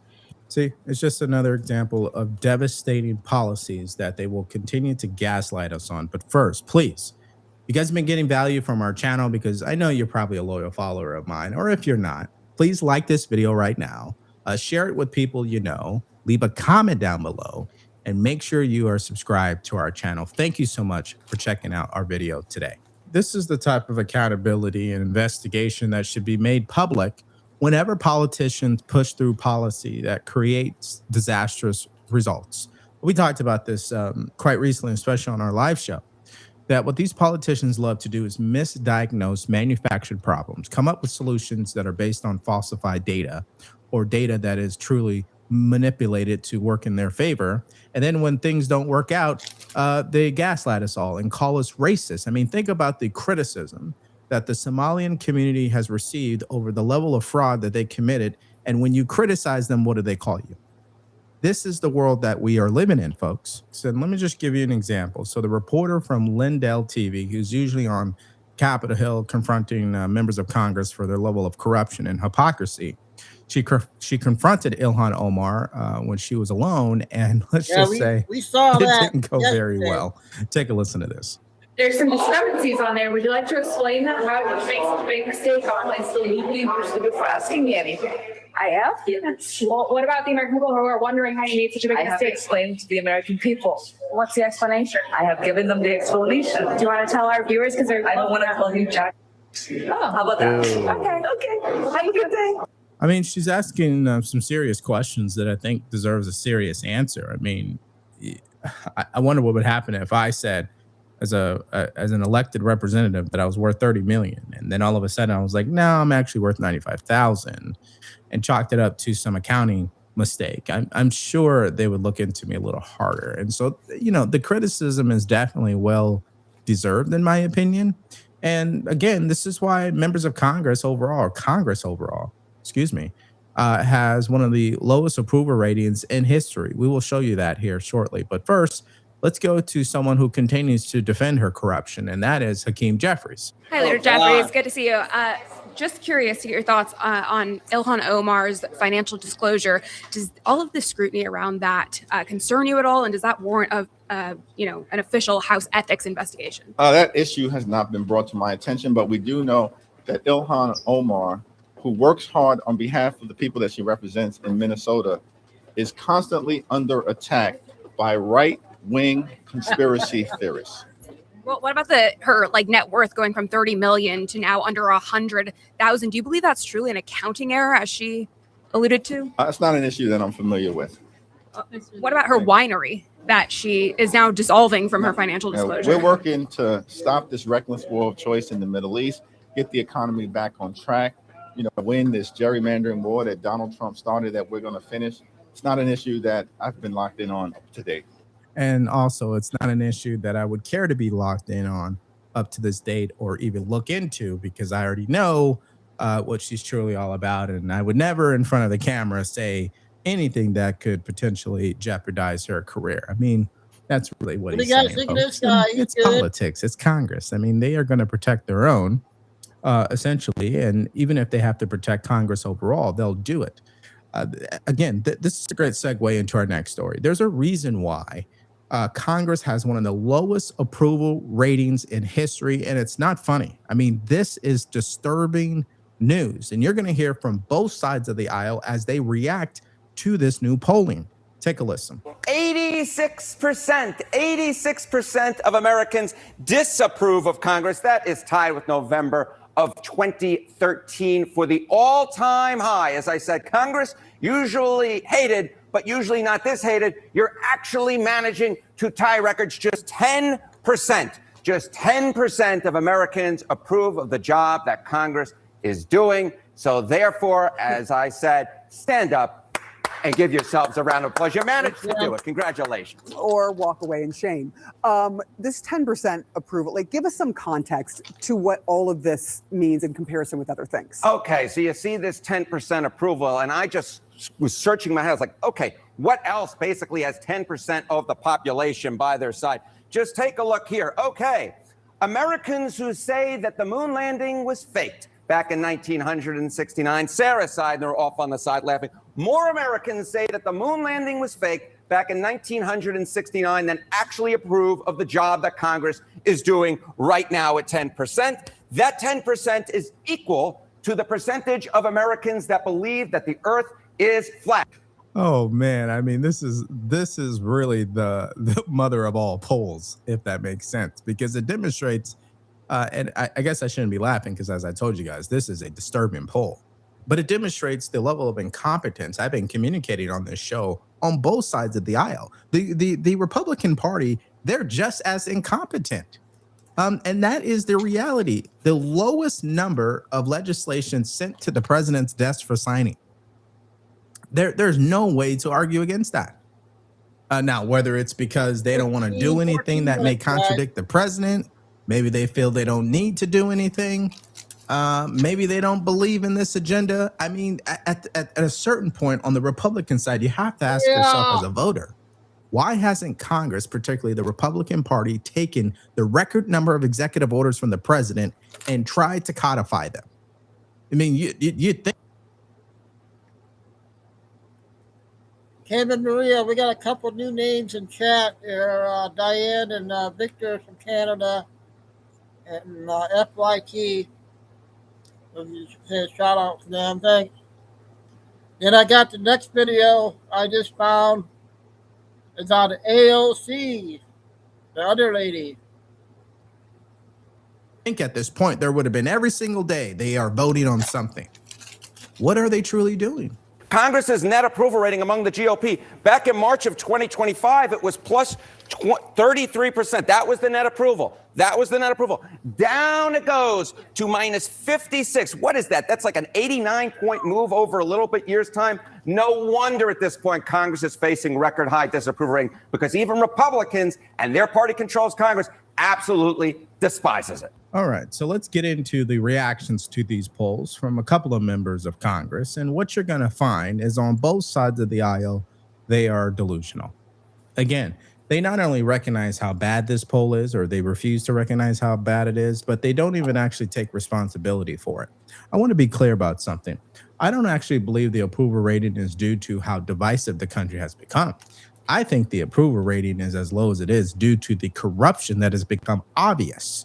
When you can't even pass a legislation that bans stock trading from members of Congress, when you hear the amount of money that members of Congress are making or becoming richer as time goes on. We just talked about Ilhan Omar, and let's not even forget about Nancy Pelosi. We'll get her next video. And then you see finally some allegations of sexual assault from some members of Congress that led to the resignation, but not the expulsion. And then you layer on just simple, basic common sense policies they have yet to pass. Yeah, I think that sums it up. But I don't think Chris Coons sees it that way. Take a listen. There's a new poll out that shows about 1 out of 10 people think that Congress is doing a good job. Are you one of them? Do you think that's too high a number? 86% disapprove of Congress. Look, what I think the American people are sick and tired of is division and dysfunction. And I continue to work across the aisle to introduce legislation and to get things signed into law. In December alone, President Trump signed 5 of my bills into law. And part of what I'm doing tonight is talking to my colleagues about measured, balanced, responsible legislation that'll address things from energy efficiency to housing affordability. But because there is so much division in our country, and President Trump dedicates so much of his time to trashing Congress, as well as breaking all of the guardrails in our system, I'm not surprised that we are not viewed positively by a majority of Americans. I just stated, I don't think it's the division and dysfunction. I just think it's a lack of getting results on just basic common sense things that majority of Americans support. I mean, just think of avoiding a government shutdown. Most Americans support that idea. They should ban government shutdowns outright. I'm shocked no one has actually come out publicly and said, I want to introduce a bill to prevent government shutdowns from this point forward. Even if it fails, we haven't even heard someone mention that. The only thing we've heard that was even credible in that area was Senator John Kennedy introducing a bill that would say, if the government shuts down, members of Congress will not get paid, and they laughed at him. So they absolutely deserve this. And Chris Coons is delusional, okay? It's not the division, folks. It's the lack of results. Let's go to Jim Jordan, because here's what he said. New polling shows the disapproval rating for Congress is tied at an all-time high. 86% of people in this country do not think you and your colleagues are doing a good enough job. Do you blame them? The government's shut down every 6 months. I mean, you can't blame people for being annoyed at government, can you? Well, I get that, I guess. But, that's the Democrats. They shut the government down 42 days in the fall. Now it's 60-some days in the spring. Understand the Democrats' plan when it comes to, because they don't want to fund ICE, but understand what they've done. They first, for 4 years, they let in 10 million illegal migrants. Then they create sanctuary jurisdictions, which make it tough to remove those migrants when they commit another crime. And now they say, we're not going to fund the guys who do the removing. We're not going to fund ICE. So, of course, people are going to be frustrated with the crazy things that the Democrats propose and the crazy things they do. Plus, there's just this general thing, Congress, and when it comes to passing laws and getting stuff done, it's a cumbersome process. What was the Churchill line? Churchill said, Democracy is the worst form of government there is, except for all the others. So I get that. But that's just part of the way the founders designed this amazing thing we called America with its checks and balances, the best government ever. But it still sometimes is messy. So I get that in a general sense, but specifically, it's the crazy Democrat policies that I think are driving Americans and the position that Americans have about Congress.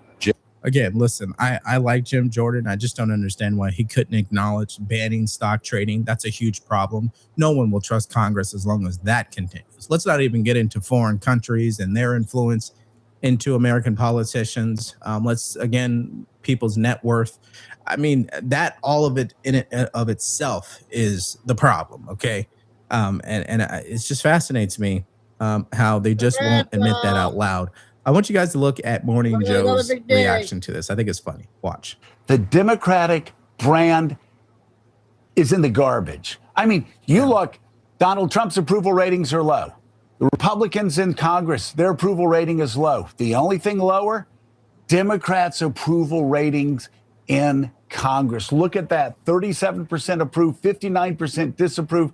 Republicans Congress at 41, J.D. Vance at 42, Donald Trump at 42. And you just look nationally at the Democratic brand.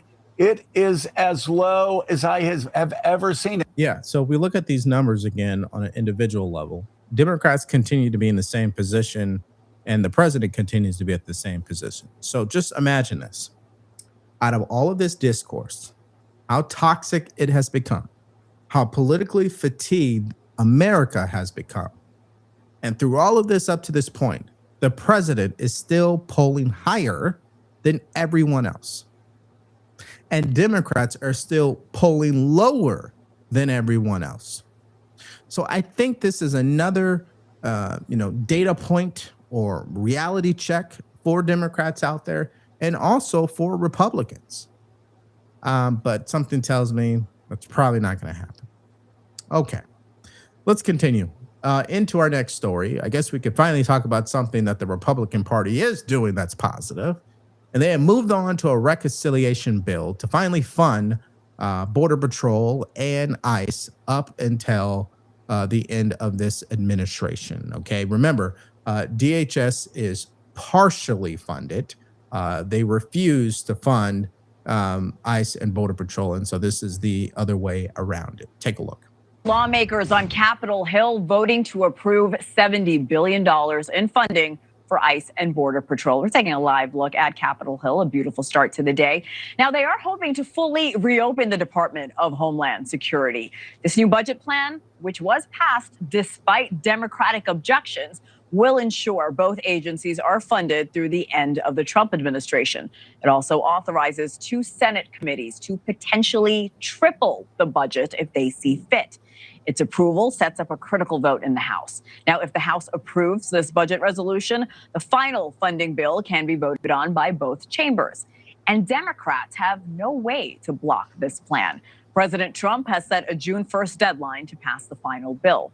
Now, it was the great Senator John Kennedy that introduced this idea almost 2 months ago. And when he did, they blew him off. And it's just fascinating that we have finally arrived at this solution that's always been there. This is the incompetence that we are talking about when we speak on the Republican Party. They should have did this 2 months ago. We are already in the month of April, about to be into the month of May, and DHS is still shut down. TSA agents are still worrying about their paychecks. That is a disturbing reality. Again, I don't blame people for not wanting to be air traffic controllers or TSA agents or work for the federal government. Not during this time, because Democrats hate the president more than they want to protect and serve the American people, which is why they do not mind hurting federal employees to get what they want. Okay, now having said that, here's an update on TSA agents overall. Take a look. So much has been tied to pay here of TSA workers. And when the money dries up and they don't get paid, that's when the sick calls go up. That's when the headaches at airports go up. We've seen those long lines at airports like Houston, Atlanta, Baltimore, and New York. And you just heard that soundbite from DHS Secretary Mullen that the DHS will run out of money because of this partial government shutdown by early May. We're talking maybe only a week away. Here is the state of play. TSA workers were being paid $10 billion, siphoned off from the One Big Beautiful Bill Act. As of early this week, the Office of Management and Budget Data said that fund has only $1.4 billion remaining, so this is getting pretty dire.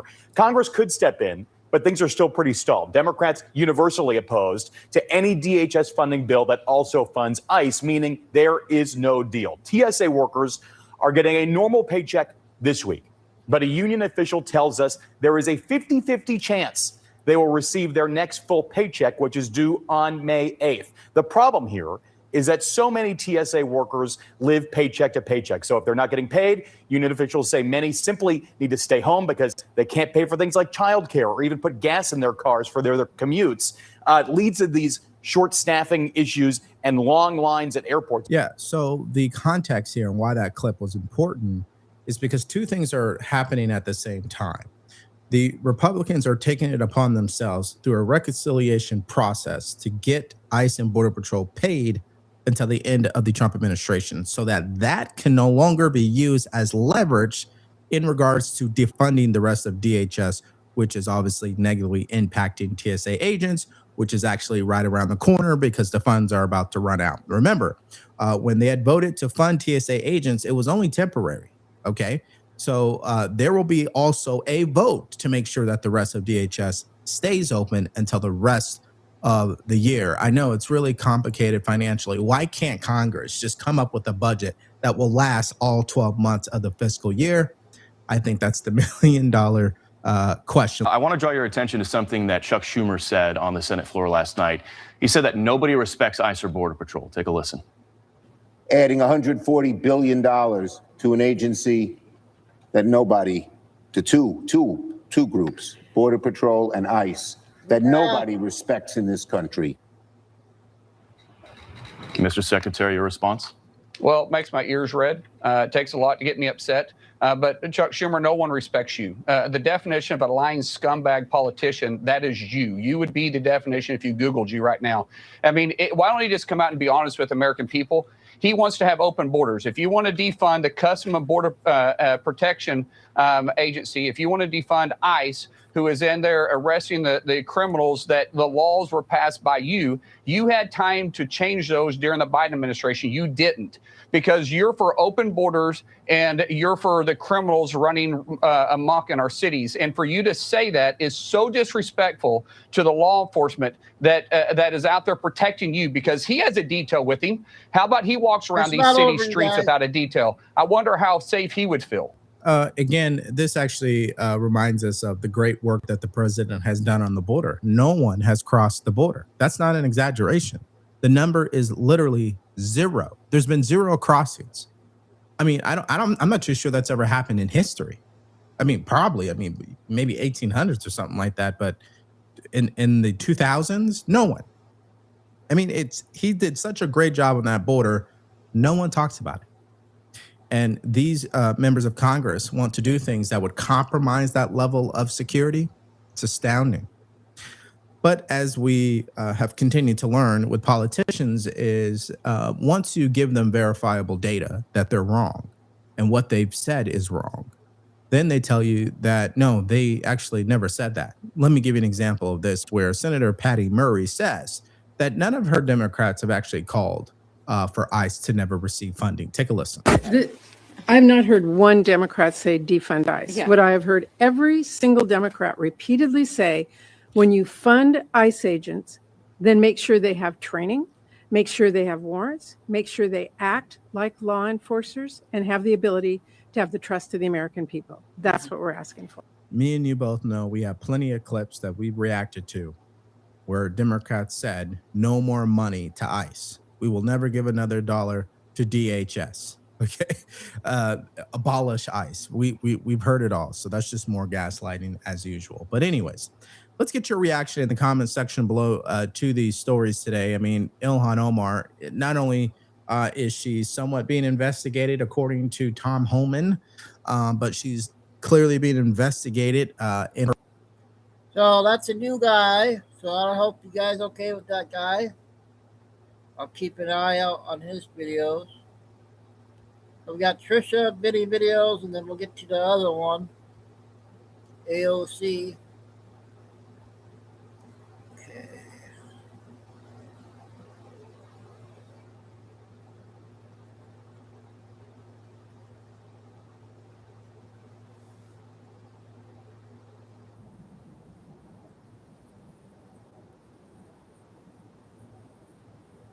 Vote for Mike Rogers. Rogers has Trump's Complete and total endorsement. Mike Rogers for U.S. Senate. Smart founders know something most people miss. Get your domain name even if you're not ready to launch your business. With Wix. Listen, you have a in your brain. It controls everything you see and do. Luckily, there is a cure. You just have to find Jesus.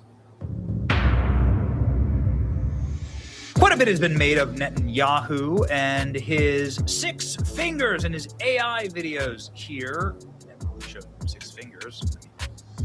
It just simply showed a regular human hand. There are literally 5 fingers there. 1, 2, 3, 4, 5. But the internet went nuts and said that Benjamin Netanyahu was dead and that they're using AI to replace him. These were lies. Benjamin Netanyahu is alive. He made fun of the 6 fingers thing. Can you show us how many fingers do you have? איך הם מתנהגים, פנטסטי. אתה רוצה מספר אצבעות? אתה יכול להראות לנו? Okay.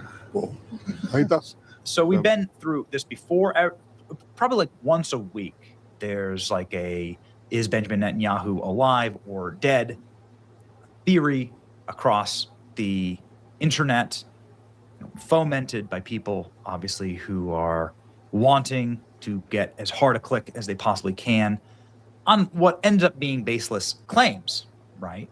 That he's made up of AI, or that he's not around anymore, that he had died, that he died in some type of bombing or whatever. Obviously, there's plenty of organizations that have threatened to kill Benjamin Netanyahu.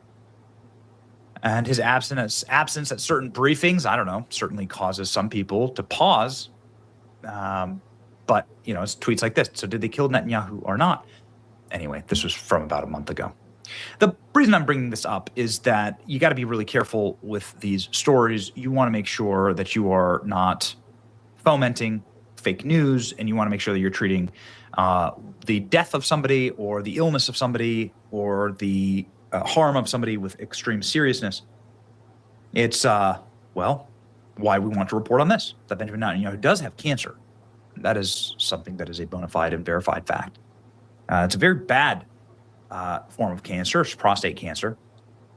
This is something that can be very aggressive. You probably know somebody who's died of prostate cancer. You probably know somebody who had a prostate cancer. My father, for instance, did.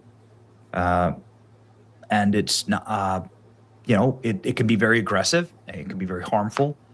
Benjamin Netanyahu reveals he did have secret prostate cancer diagnosis.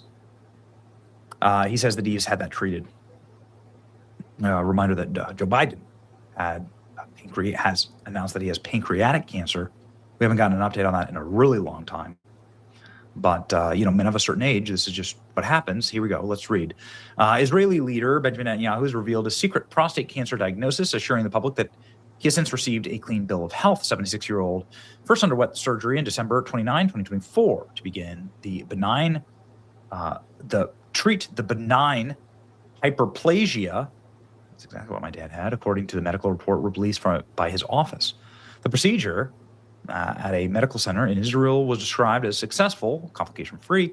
The routine follow-up MRI identified minuscule suspicions of lesions in the prostate. A subsequent diagnostic test confirmed the presence of early-stage prostate cancer. The cancer was treated. Netanyahu is now healthy and is in excellent physical condition. Writing on X, the Israeli leader said he requested a delay of April 20th report publication by 2 months, so it wouldn't be released at the height of the war. I asked to share With you 3 things, he wrote. 1, thank God that I'm healthy. 2, I'm in excellent physical conditions. 3, I had a minor medical issue with my prostate. It's been treated. Thank God it's behind me, he says. A year and a half ago, I underwent a successful surgery for an enlarged benign prostate. Okay. These kind of things, of course, can be have complications, and they can spiral. We know that Benjamin Netanyahu is quite the controversial political figure.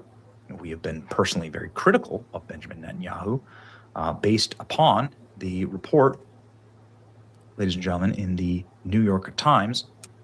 This report in the New York Times that denotes that Benjamin Netanyahu did in fact mislead President Trump when briefing him on the Iran war. That's according to our own CIA and our own government officials, and that this is something that, I've disavowed publicly. If you're a patriot, you should want your president, especially when American lives are on the line, to get the best information possible. And that's something that clearly didn't happen here. So it's something that it's like totally and completely problematic for me. However, we've never and never will wish for any harm, any physical harm on any individual person, right? Netanyahu underwent surgery to remove a cancerous tumor. 3 minutes. He received radiation treatments. According to his doctor, he is now cured. Treated for prostate cancer a few months ago. He was presented with the option to live with the monitoring the growth or have operation to remove the threat. He viewed his own dilemma as a microcosm of Israel's strategic situation. When I am presented with the information in time about potential danger, I want to remove it immediately. This is the true national level on a personal level. Okay. So he's like kind of tying it together. Tying it together with Israel's militant activities in the region. Okay. Well, I guess I tell you this in the context of maybe why people were spreading these rumors about Benjamin Netanyahu. Maybe perhaps he was getting treatments. We know, as a matter of fact, that Joe Biden was getting treatments for cancer while he was in the White House. You don't just suddenly magically have prostate or pancreatic cancer. These are slow-moving cancers that develop over many years. Joe Biden and his team were lying to us. We deserved to know this. As a people, I guess this marks the ultimate question, is if your leader is sick and has cancer, do you deserve to know? And I would argue, yes, in a functional democracy, in a functional republic, you deserve to know if your leader is sick, potentially on their deathbed. They can make very bad decisions. Joe Biden made very bad decisions. Joe Biden was not mentally capable in the end of his term or even in the beginning of his term. And that's because of the aggressive drugs that he was on in order to treat his cancer. And we've gone through all of the side effects of those drugs, and it leads to exactly the kind of results that Joe Biden demonstrated regularly on a national level. The brain fog, the brain cloud, the collapsing, the physical weakness. And then Joe Biden would just disappear for weeks on end. That's terrible for a people. And it's happened here in Israel with Benjamin Netanyahu. At least they're coming clean on this. They're coming clean on this before Joe Biden ever did. It was a year after he was out of office. They were like, yeah, he had cancer the whole time, that he was the resident of the White House. So anyway, what do you think on this? We'll never wish ill on anyone on this program, but we do want the truth. It's your boy, Benny. Like, share, and subscribe. Okay, we'll get the other one later. I want to get one first to get back to AOC video. 3-hour mark on both shows, so we're about another hour or so still.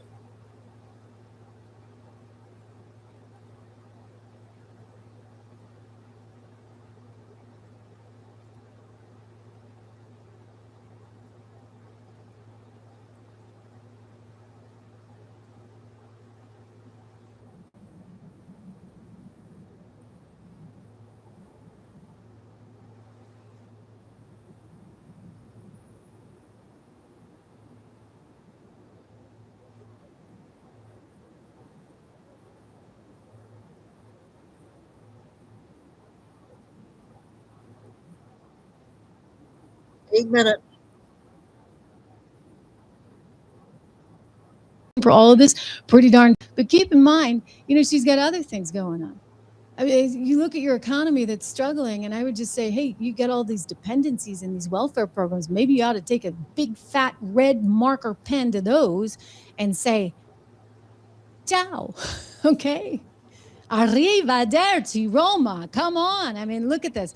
In the second paragraph, he actually takes her on in terms of what's going on with Europe overall. He says it's going in the wrong direction. He tells the Italian newspaper, because you guys are destroying, he said, they're destroying themselves, eating themselves from within. Their immigration policies are destroying Europe. It is no longer the same place. I'm very sad to see it. And they're hurting themselves very badly with energy.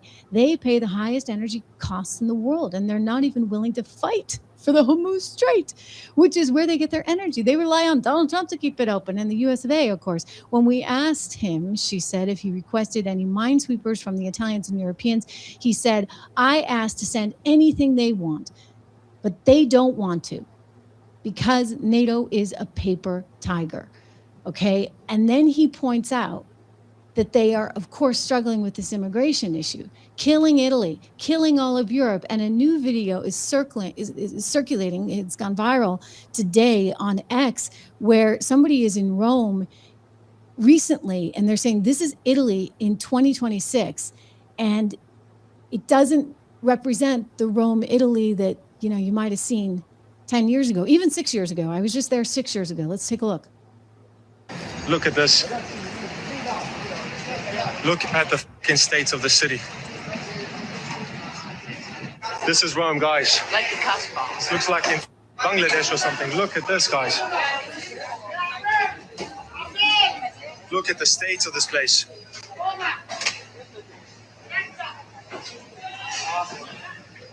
Look at this, guys. This is Rome. This is Europe. Does this look like Europe to you? Okay, this is a sentiment I don't see a single Italian here, guys. we have seen so much. I am more Italian than any of these people. He's in a particular area that is primarily migrants. So Italy, as you know, has a lot of migrants from the Middle East, and there are plans to bring in many, many more. She has committed to, Giorgia Meloni has committed to bringing in 500,000 new migrant entries in the next 3 years. The thinking here is that they can bring in people that would be nannies, housekeepers, laborers, and help fill this void where they need more workers. Of course, they're still struggling. I can tell you, I was in Rome about 6 years ago. It didn't look like that. I was in Lake Como, which is interestingly where I was married many, many years ago. My husband and I, before George Clooney found the place, you know that I wouldn't be going there if I knew Clooney was there. Anyway, so I was there was it last summer or the summer before? Gosh, they're all blended into one. Anyway, I'll tell you, they were so excited. I was there recently over New Year's. I agree. Also, maybe about a year ago. And I'm telling you, like, people were excited about Meloni and most excited about Trump. And they thought, well, she can really clean this up because we've got this problem with immigration, and we really think that she's the answer. So there was all this sort of groundswell support for her. And now I look and I'm like, okay, wait a second. So she's dissing Trump. She's leaving us with the check. And now she's bringing in 500,000 new migrant entries in the next 3 years. I mean, it doesn't make any sense. They've got all of these welfare programs. And as I said, yes, their economy is struggling now, but it's been struggling. And she thinks they're going to fill new jobs. I talked to so many workers there. One of the women who worked in the nail salon at the spa at the hotel, great example. She makes €6 an hour, €6 an hour. And she's still living at home. She said everybody's living at home. She was in her early 30s, very well educated, very well spoken, terrific English. And she said, none of us can find jobs. And she said, nobody's getting married because nobody can get a job.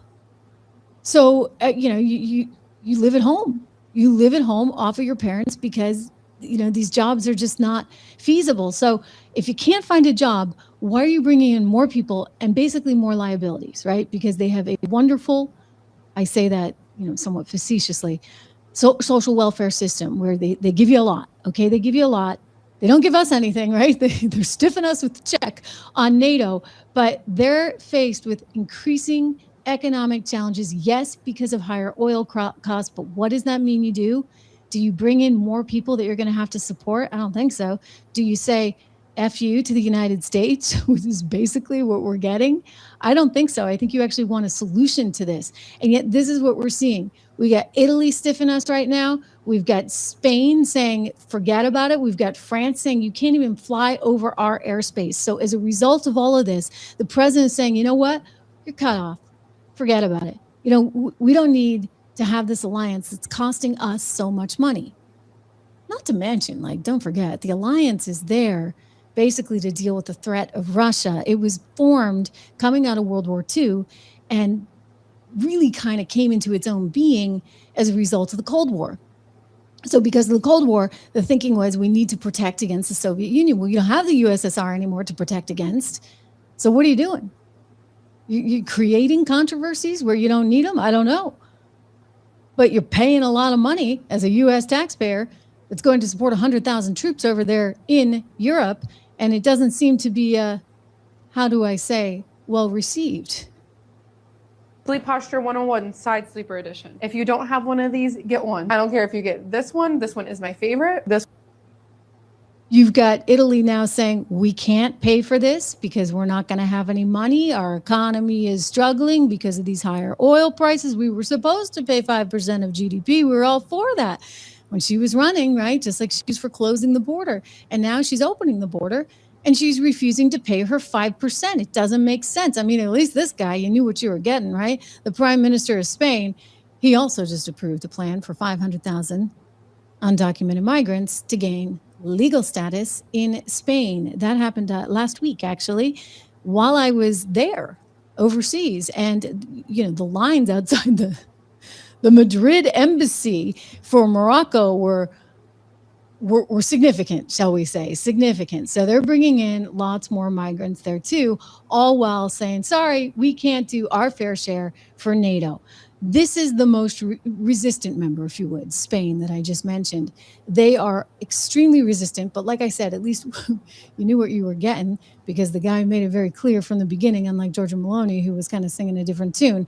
They have refused our ability to use these jointly operated bases in Rota and Moron. You've heard me say this before, and now we're looking to basically pull, we have maybe 5,000 troops over there. Troops from one of these two bases. They are out there calling the war illegal. They're saying it's unjustified. They're basically on Iran's side.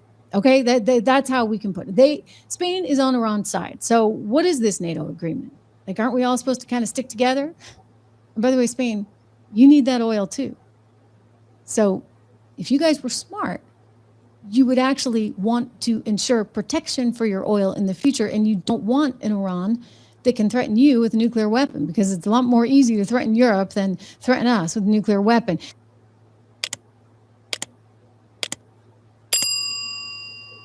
Okay, we got AOC video coming up, and this channel is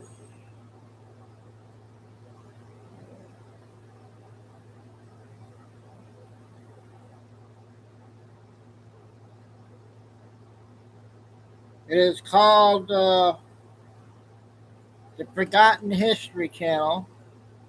So everybody here, shout out to their channel. Sub there, please. Thank you.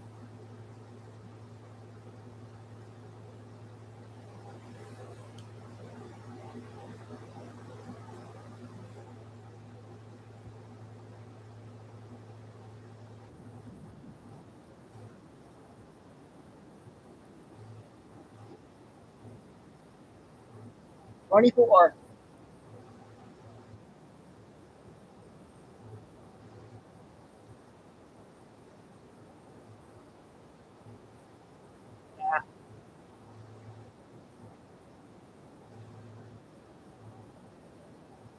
Figures in the United States. That figure is Alexandria Ocasio-Cortez. Who is Alexandria Ocasio-Cortez, or AOC? How did she slide into Congress and remain there? What are her controversies? Hello, I'm Colin Heaton, former history professor, Army and Marine Corps veteran, and welcome to this episode of Forgotten History. The beginning of the toughest 26 days in Marine Corps history.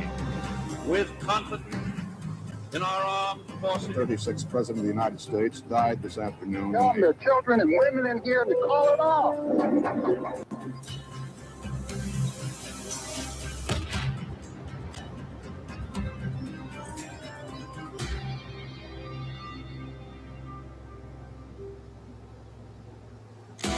Whether you're a professional contractor or simply take pride in handling your own home repairs and projects,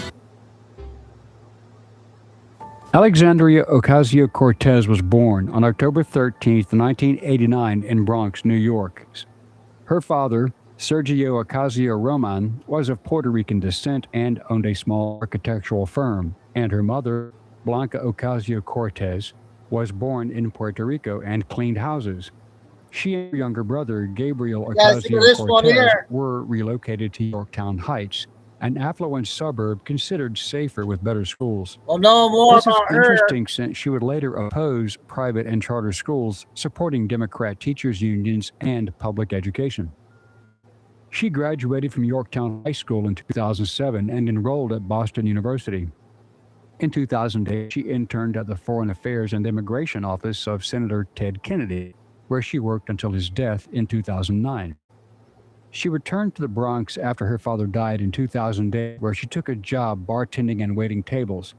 She lived paycheck to paycheck with high monthly expenses that included $200 for an Affordable Care Act health insurance policy with a large deductible and $300 toward repaying her student debt.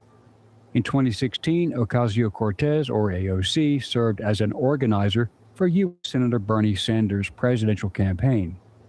In her first election bid, she faced opponent incumbent Joe Crowley in the Democrat primary. Crowley was a powerful Democrat who held the seat since 1999 and had a war chest of $4.3 million. Cortez relied on grassroots volunteers and donations, raising $300,000, and she received only the endorsements of a few particularly far left-wing organizations, including the Democratic Socialist of America. If this organization is as fascist as you have called it, I've said it's fascist. and you have said it's fascist, then why don't you adopt the stance to eliminate it? This is a moral problem, and your response has been to apply more paperwork to this situation. She promised the Green New Deal, Medicare for all, a federal jobs guarantee, creating local jobs, and an open immigration policy, and the abolition of ICE. These socialist ideas were well received, and she defeated Crowley. Yourself on television right now. How are you feeling? Can Maria. you put it into words? No. I cannot put this into words. That guaranteed her win in the general election, as no Republican had a chance and was elected to represent New York's 14th congressional district in 2019 at age 29, becoming the youngest woman and Latina to serve in the U.S. Congress. She soon became known simply as AOC. Hey everybody, I was walking here in Washington, D.C., and who did I bump into? One of my favorite members of the United States Congress, Alexandria Ocasio-Cortez. And one of my favorite senators. All right. Attention shoppers, if you receive SNAP food assistance benefits, is your information up to date? 20 minutes. She has served on several House committees dealing with financial services, oversight, and energy policy. AOC has always been against corporate America, with exception to those industries that supported Democrat campaigns, the greatest being the pharmaceutical industry. AOC's position on oil, gas, and green energy has been consistent.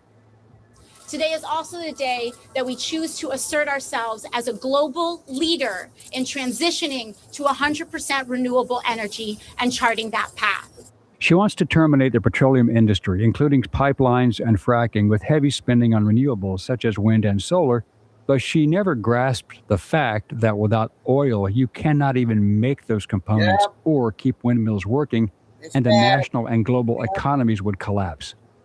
AOC has always been consistent in her positions against mass deportation, defunding federal and local law enforcement agencies, especially Immigration Customs Enforcement, or ICE.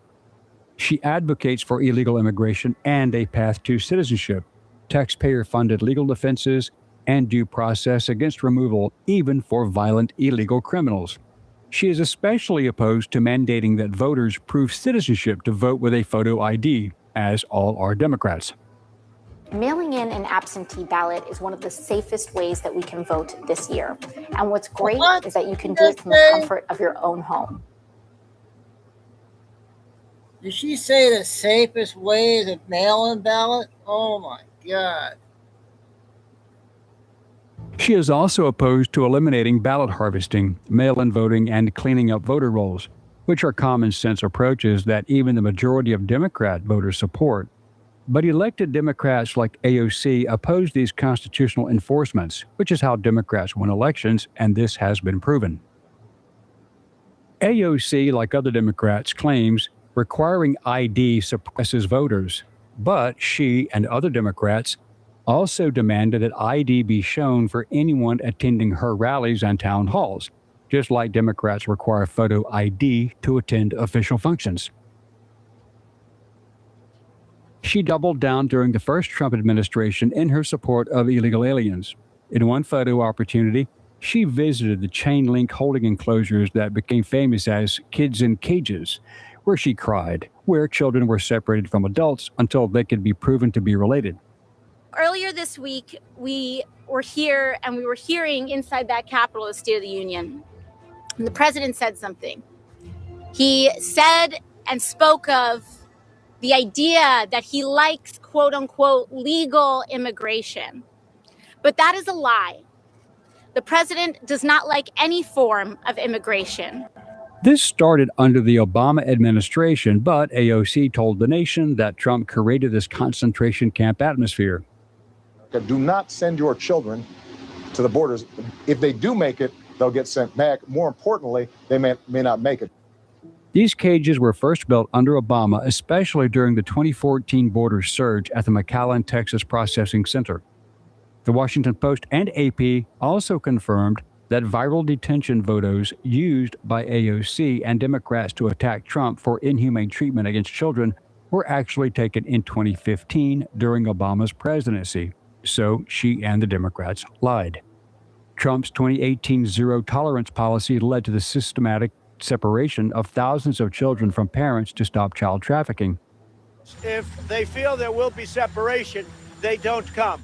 DNA tests were conducted to prove familial connections, which ended during the Biden administration when he opened the border, losing over 325,000 children. And see our video on that debacle.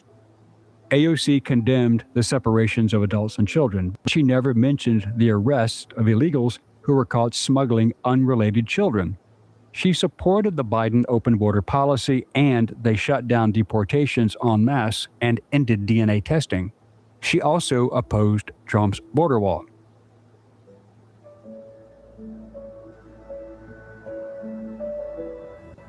In November 2018, Amazon announced plans to put part of HQ2, or the second headquarters, in Long Island City, Queens, with promises of about 25,000 jobs and a package of $3 billion in incentives from state and local programs. The deal immediately drew backlash over subsidies, secrecy, gentrification fears, labor issues, and whether a company as rich as Amazon should get public favors. Liberal-owned companies always received great deals, but AOC was against it and became one of the loudest critics. She argued that New York should invest that money in public needs instead of showering Amazon with incentives, and after Amazon pulled out, she openly celebrated the collapse of the deal. What this is a celebration of is that everyday people in the community stood up and they wanted a say in what was happening in their own backyard. Time and other coverage at the time treated her as a major public face of the opposition. Freshman Congresswoman Alexandria Ocasio-Cortez, State Senator Michael Gianaris, and Deputy Leader of the City Council James G. Van Bramer were vocal opponents of Amazon moving into the area. She and other Democrats fought to not give her constituents well-paying jobs to fight corporate America. If Amazon or any large corporation created jobs, the citizens would not be dependent upon the state and federal government for welfare and taxpayer-funded benefits. The Democrats needed their own people dependent upon government, and capitalism got in the way. I spoke out on this issue to begin with is because organizers and residents of my community were busting down our doors saying, you need to say something about this because we are threatened with homelessness. We're threatened with rising rents. We have seen this happen in San Francisco and Seattle. Jump in my new EV with me. I found it on cars.com. Listen up, because this is the massive opportunity you have been waiting for to grab a real bargain. We are talking about military. 13 minutes. On defunding the police, her hypocrisy rose to the occasion. Her argument was to shift resources away from policing and incarceration and towards social services and community support. The same official report says activists defined defund the police as moving public funds away from policing and incarceration and investing instead in community resources. And it identifies AOC as a supporter of that call. The militarization of our police is enabled by the federal government. And I want everyone to draw a direct line between our police budget and our defense budget here in the United States of America, because we would not be giving local police departments who are undertrained a tank if we didn't give the military too much money to have extra damn tanks lying around to begin with. But while calling for police and ICE to be abolished, she spent millions from her campaign coffers for private security. In 2025, a fundraising email attributed to her said, "I believe that ICE, an agency that was just formed in 2003 during the Patriot Act era, is a rogue agency that should not exist." She wants to protect illegals. In November of 2020, AOC was sworn in for her second term in Congress on January 3, 2021. She later voted in favor of Donald Trump's second impeachment for having incited the January 6 event, which was proven untrue, and she called for any members of Congress who had likewise encouraged the insurrection to be expelled. She never addressed the proven fact that Nancy Pelosi and D.C. Mayor Muriel Bowers assisted in the insurrection along with the FBI who instigated the event. In 2021, during her second term, Ocasio-Cortez voted for the American Rescue Plan Act, a $1.9 trillion economic relief package aimed to help the country recover from the effects of the COVID-19 pandemic, and the Consolidated Appropriations Act, which added amendments to the Paycheck Protection Program. But she broke with her party by voting against the Infrastructure Investment and Jobs Act. She has been silent on the now well-documented Democrat-supported Somali fraud in Minnesota, as well as other blue states, with tens of billions of taxpayer dollars stolen.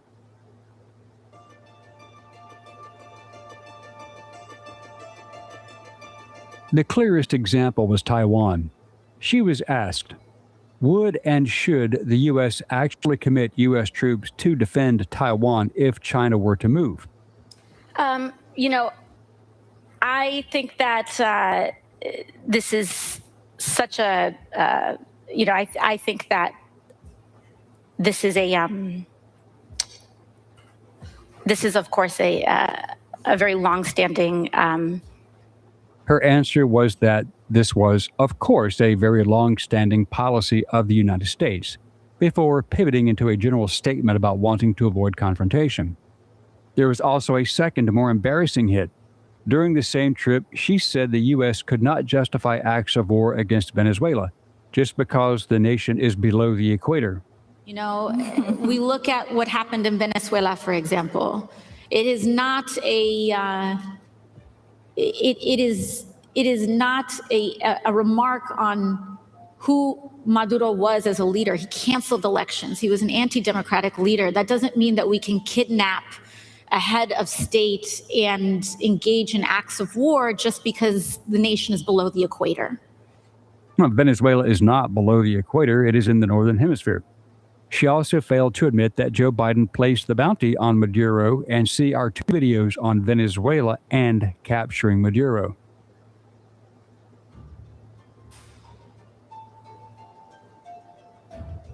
On February 5th, 2019, she said 70% of Americans believe in improved and expanded Medicare for all. Not true.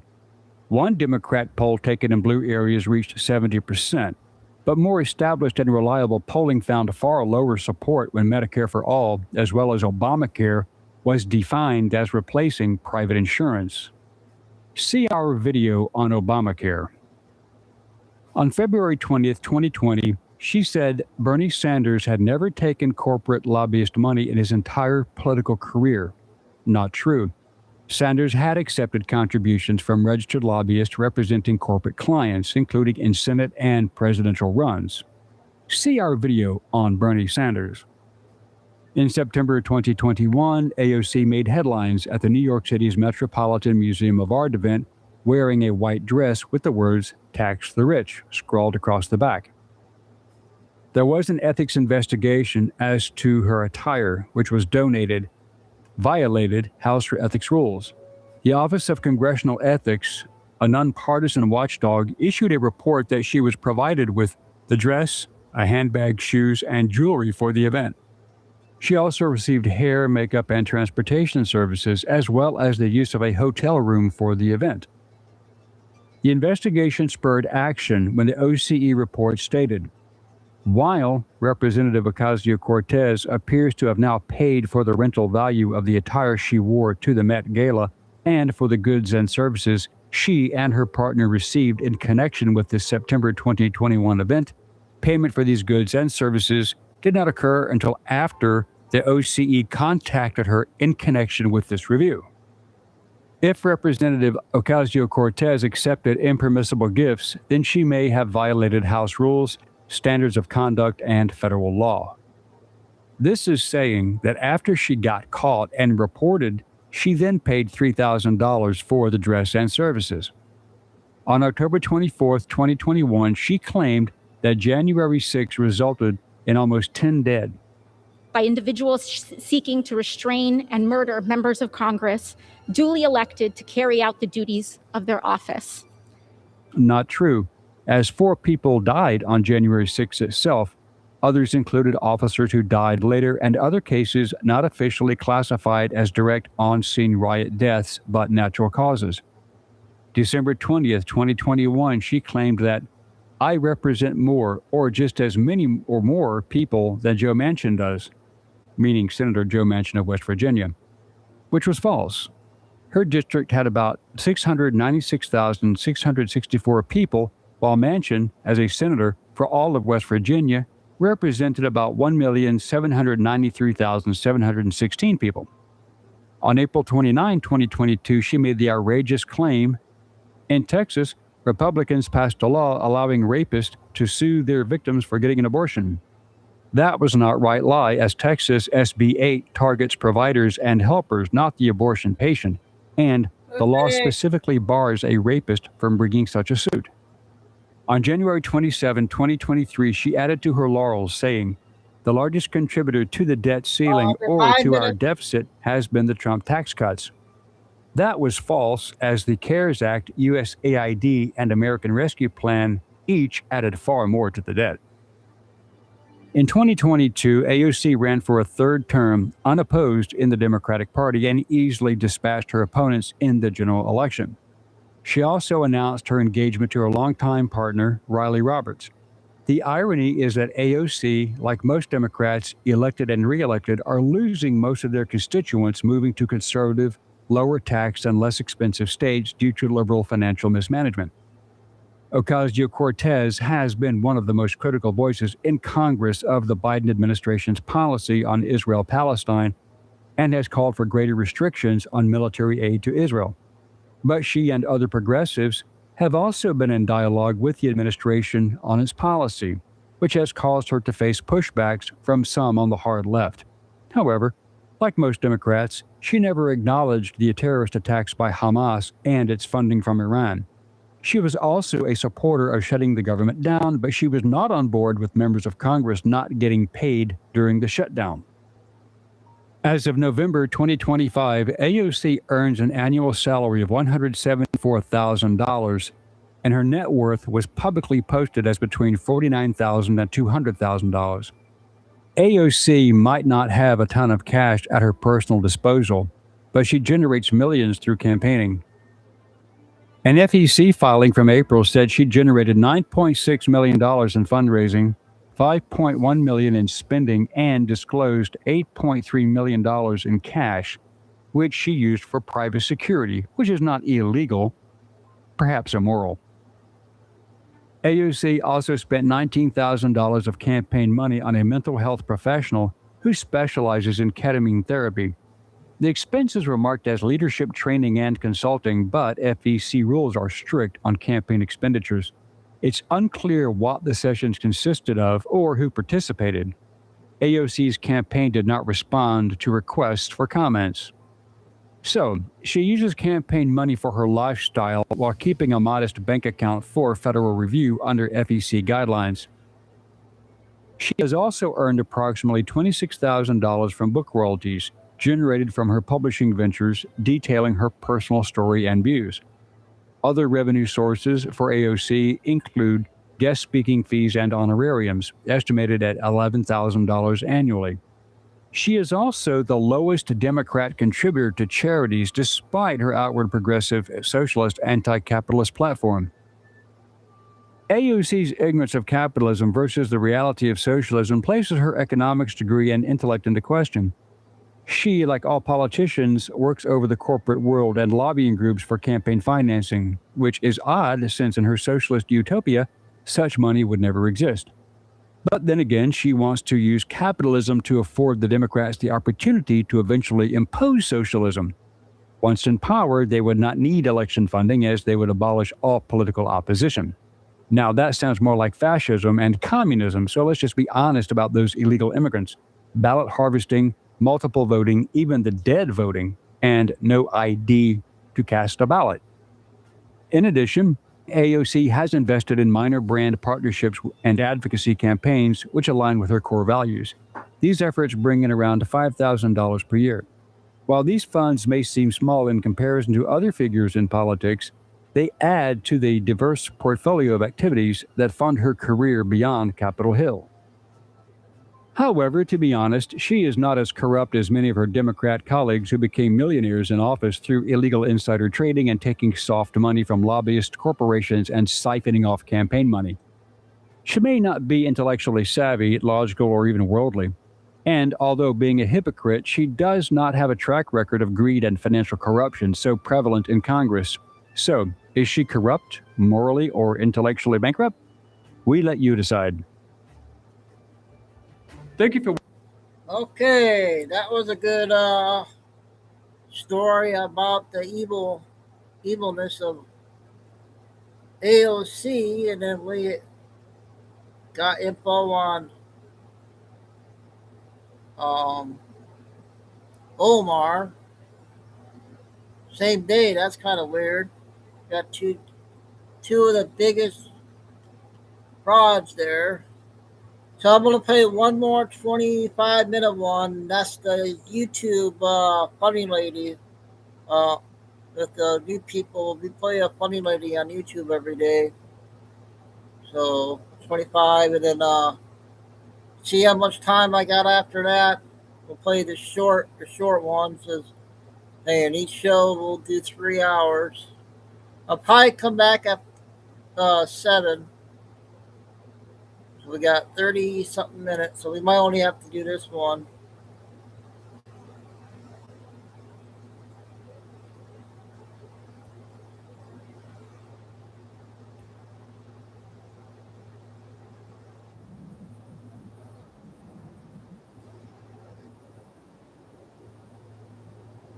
If it's important, it's not worth compromising. That's why with farmers, you can get quality and savings. We are farmers. Bum, bum, bum, bum, bum, bum. Wireless can feel like a world of traps, expensive bills, tacked on fees, and promises that don't. Can we start calling out all these tiny independent coffee shops for having just 24. dog shit coffee? And she just responds back to the DM and goes, sorry, I just don't think you can afford it. So is it bad that anytime I hear somebody say, oh, this is a black-owned business, I just know they're about to charge me out the ass? So in my opinion, something over the last few years has shifted regarding small businesses. Supporting small business has always felt like the right thing to do. I've even talked numerous times on this channel about how we should always shop small as opposed to these big corporations that always have their hands in our pockets. But I'm noticing that the conversation is now starting to shift. A lot of people aren't wanting to support small business anymore, and I think that a lot of people's feelings are valid because you go into a small business with good intentions, right? And you walk out thinking, wait a minute, I paid how much for this? People are taking to the internet to start to complain about small businesses being way overpriced, declining quality for those expensive items, really weird policies, and businesses that are acting like you owe them something. So what I am personally starting to see right now with all of this being out and open on the internet, everyone voicing their concerns, what I see is a growing pattern of a lot of small businesses that are actually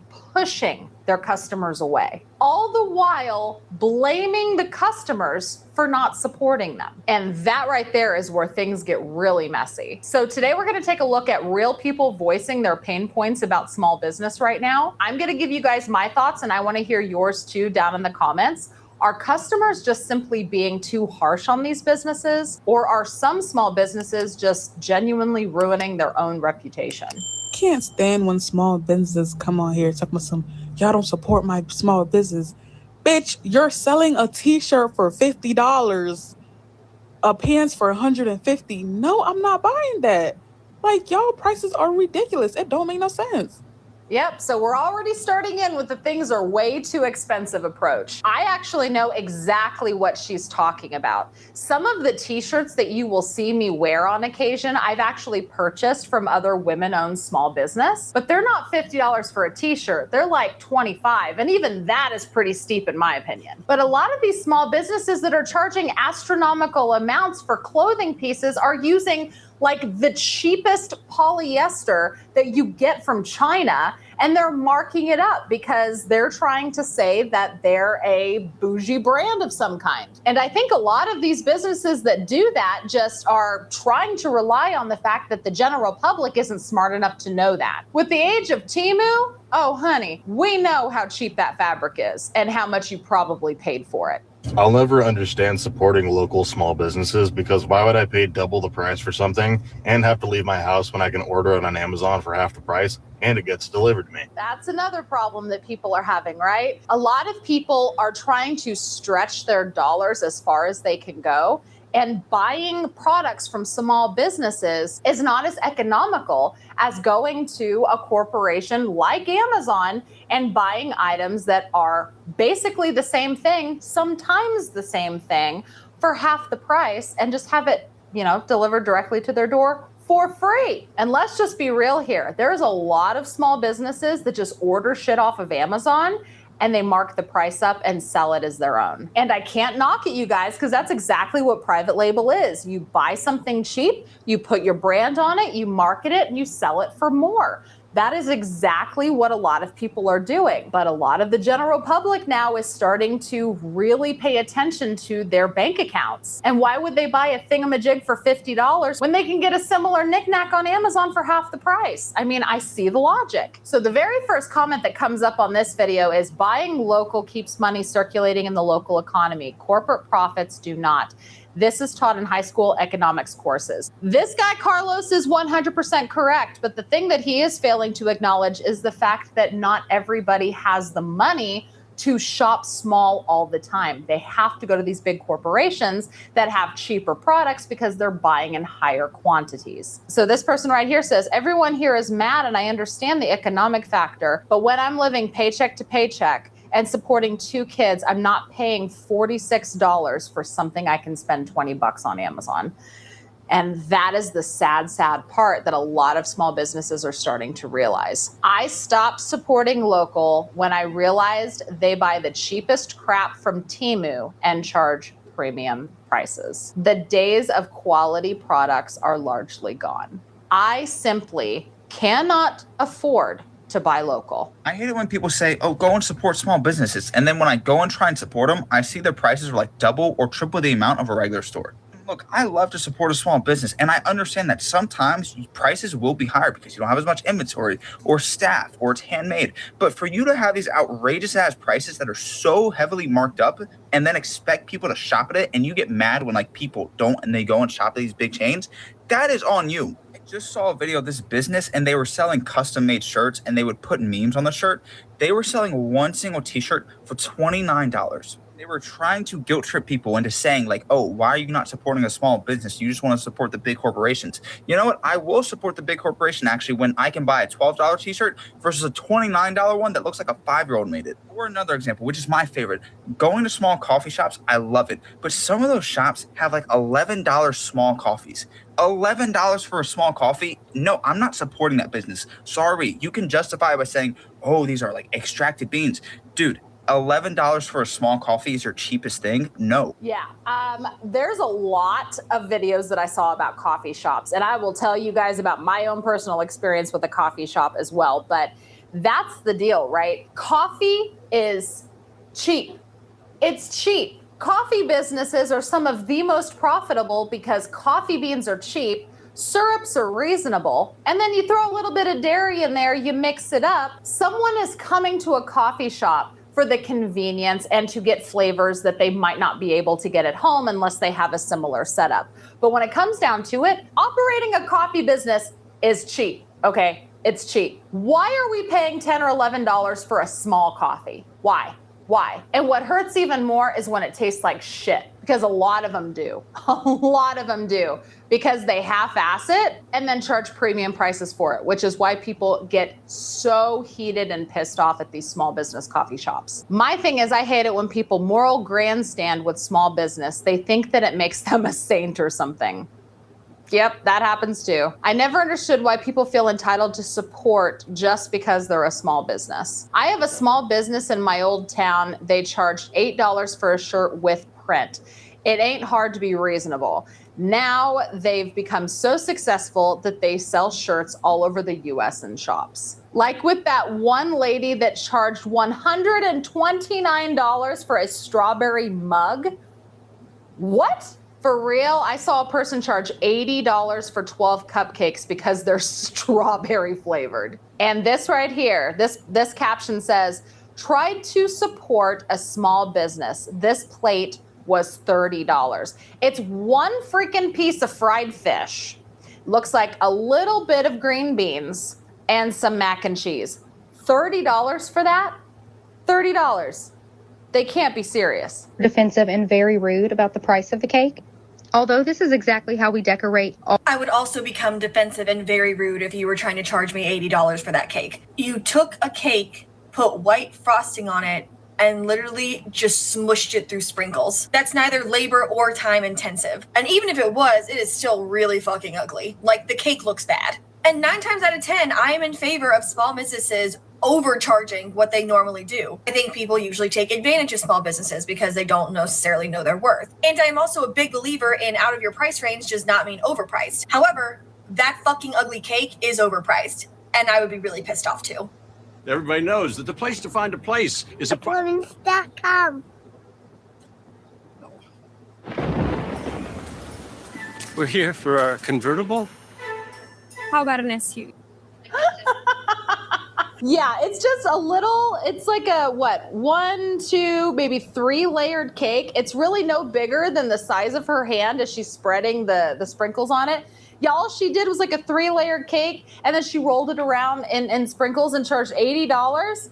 Seriously? So here's something else too. And I've actually seen proof of this with my own eyeballs. People will go to the Walmart bakery. They will purchase Walmart buttercream frosting, and they will purchase Walmart sheet cakes, and they will take them home and decorate them and pretend that they baked them. And they will charge way more than Walmart prices.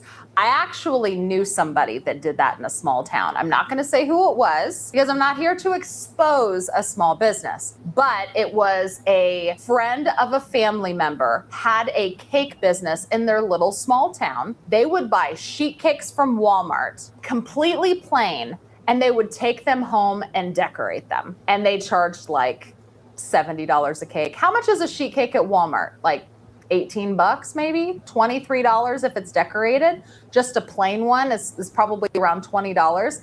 They took it home, they spent an hour decorating it, and not well, I might add, but it was a small town, people were taking whatever they could get, and she was charging like $80 for a cake. I mean, it's really brilliant if you think about it, but you're also ripping off your customers. Like, if you really sat down and thought about it, you're really ripping them off. Oh, and she's not even wearing gloves. That makes it even worse. Yeah, think about the fact that you are buying stuff from someone that they're making with their own two hands.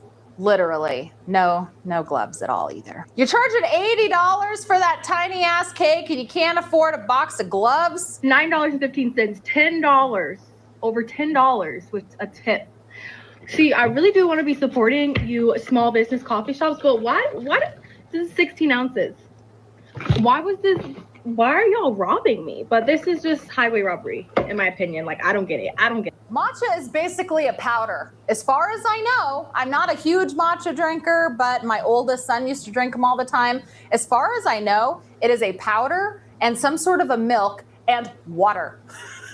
So you put the liquids in, you put the powder in, you blend it up, you throw some ice in there, here you go. Why is that shit $10? Okay, so here's my true story. I wasn't matcha, but it was coffee. I went to an event, and right outside of the event was a small business food truck that was selling iced coffee. I paid not $10 for a small iced coffee, but it was $8. And you know what I ended up doing with that coffee after I paid for it and walked inside and took one drink of it? I threw that shit in the trash. You know why? Because it tasted like liquid garbage. It was horrible. It was horrible. The coffee tasted old. The flavor was totally off. It put a nasty ass taste in my mouth. And this is coming from somebody who drinks a lot of iced coffee. And I make it myself, and it's delicious. And it's a hell of a lot cheaper than paying $10 for a small overpriced coffee at a small business locally owned coffee shop. And I'm not saying this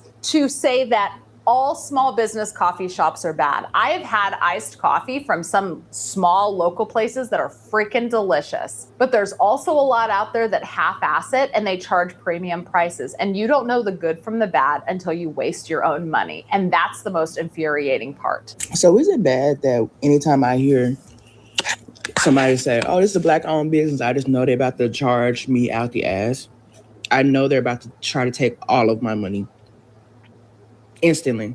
I was just watching this video and they were like, oh, there's this black-owned spa retreat in Georgia. And I looked at that shit. I just knew that shit was $1 million. I just one massage is freaking $800. I already know it. Why is that a thing? With black-owned businesses, they will charge you. I mean, it's not just black-owned businesses, honestly. It's anytime anybody says it's a blank-owned business, you know that they're about ready to just charge you out the ass, just like she said. This is a woman-owned business.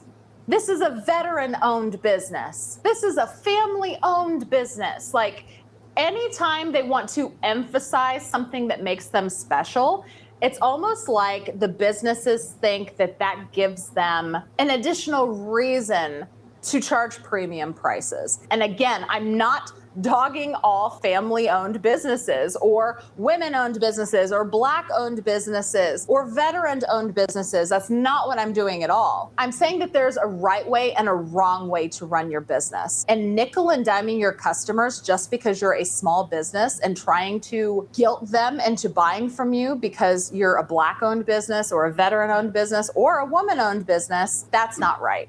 That's not right. People don't want to be manipulated, so do not manipulate them. The reason small businesses are so small is because y'all greedy as... Why are you trying to speed run the profit? Why is it that you're trying to double your money with your first launch? You sit there and try to sell me a 100% polyester shirt for $75. What is wrong with you? We're talking about a shirt that has 3 washes before it becomes dust. And you're trying to make yourself a millionaire off of it. Well, if it was a Nike shirt, y'all would have bought it instantly. You're damn right. You're damn right. Because I can wash a Nike shirt all week long and that shit won't disintegrate. And then you want to sit there and tell me that you come from humble beginnings, or they weren't humble enough. You signed up to be a business owner. That's a 24-hour job. Why are you trying to make fast money on us? I'm tired of y'all trying to cheat the process and then come on here and act like we're the problem. You're supposed to take this slow. Like, you're supposed to build your company up, and then when it becomes more popular, then you raise the prices, and then you reach a point where you're making profit on top of profit. Like, even when it comes to the food side of things. Nowhere on earth. Should a 10-piece wing be $25? Nowhere. Yeah, this guy hit the nail on the head. People are trying to fast track their profits. I think I saw at one point, I can't remember exactly where it was or where the numbers came from, but I saw a statistic that said that it usually takes a business 2 years or more to start showing profits. And a lot of these people, I agree, a lot of people are just greedy and they want to start being profitable right away. A lot of people don't want to take the time to build a clientele or build up a customer base and then, get their product out there, break even, and then slowly start increasing their prices when they can prove the proof of concept and actually show that their product is worth something to people. You can't just go, $50 a t-shirt straight out the gate. You gotta let people dip their toes in the water a little bit with your company. 1 large pizza for $30. 6 chicken wings for $14.99. $100 tracksuit, but it doesn't come as a set. That, and people say, buy at local boutiques, not from Shein. But the local boutiques buy from Shein and upcharge us. Come on now, gotta put me first. I'm telling you, a lot of these businesses don't think that the general public is as smart as they are. We know a Shein t-shirt when we see it, and we know how much it costs if we go directly to the website. There's just too many steps to finding a therapist. It takes 5 minutes. They're probably all booked. Meet a great one tomorrow. Can't. I'm walking my sister's dog. Stop. You need therapy. Yeah. With Rula, getting help is easier than talking yourself out of it. Yes to a rotisserie chicken. And to getting one delivered when you stress eat the first one. You read my mind. Don't be trying to charge triple for that. If you are a smaller micro business, I'm your biggest fan. And so one of my old coworkers started this knitting business. And I was like, I'll buy something. What is it? You got scarves, hats, what do you got? And she just responds back to the DM and goes, sorry, I just don't think you can afford it. If you are a smaller micro business, Okay, first of all, that is rude. I don't care if it's your friend or not. If you don't, your friend asked how much your products were. Don't tell your friend that you don't think that they can afford it. That being said, okay, hold on. I have show and tell. Hold on. You guys see this? You guys see this couch? This little couch here? This is how big this couch is. Oh, man, it looks really big.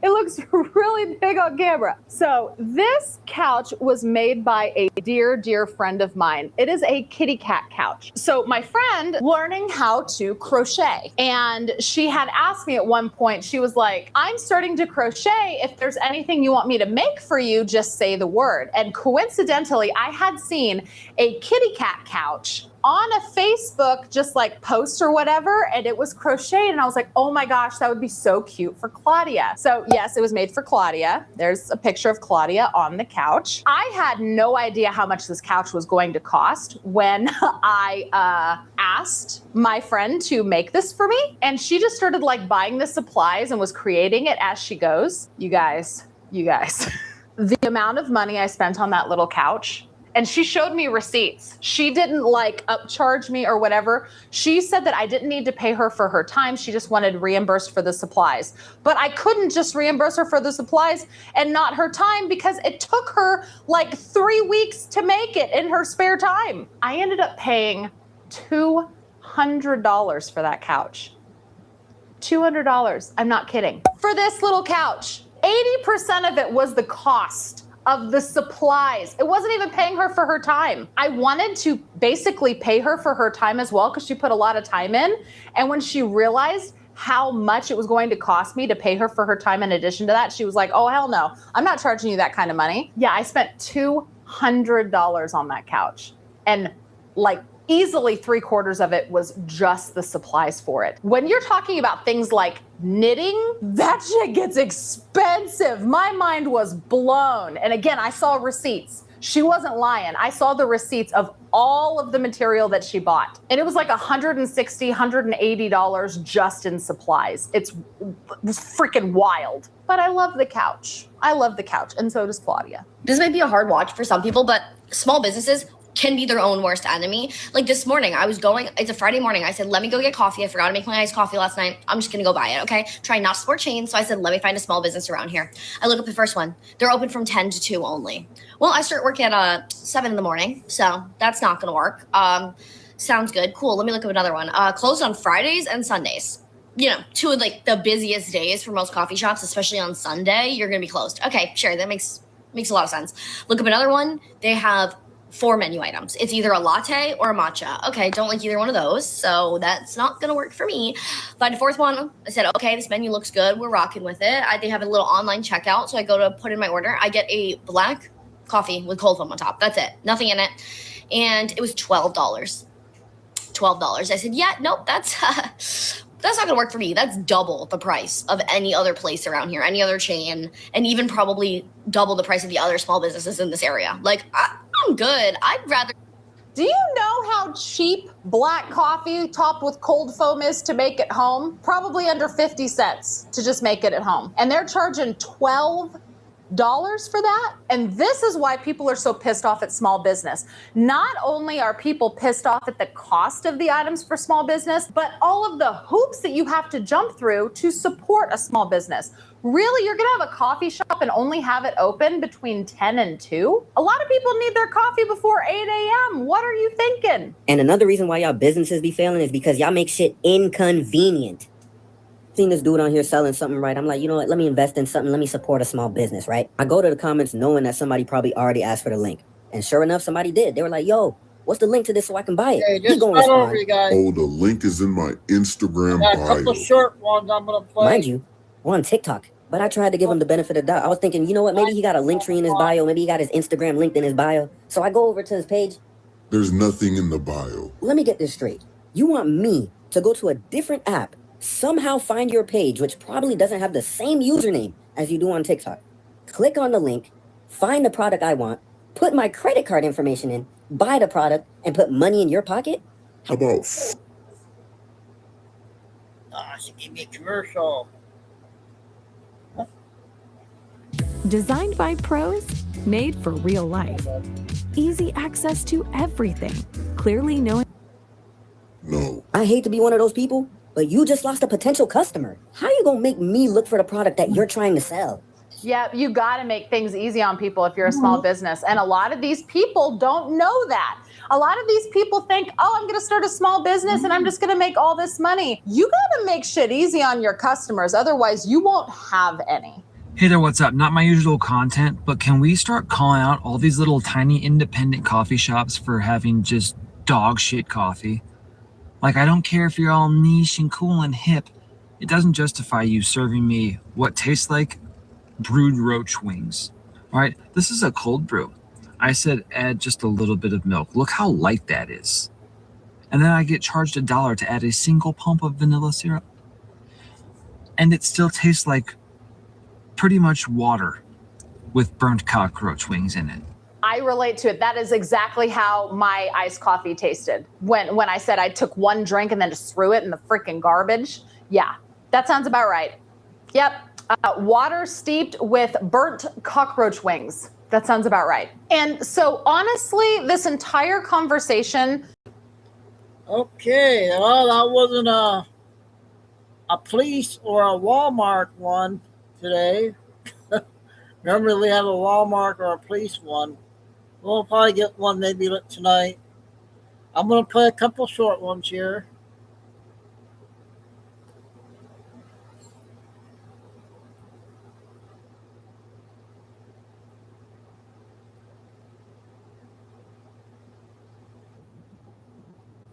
She came out with her new one.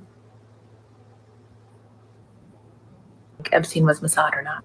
So I spent my career at CIA, NSA. I also advised other intelligence agencies. I now have a corporate intelligence firm. All of these opinions are my own. So I went back and forth on this one, but in the end, I have come to the conclusion that I think he was, and here's why. There are a lot of reasons surrounding his background and networks and et cetera. It's how how he met Leslie Wexner. So he grew up in New York, was born into a working class Jewish family, did not get a degree from college. He went to college but dropped out, became a high school teacher at the Dalton High School in Manhattan, got fired 2 years later for performance.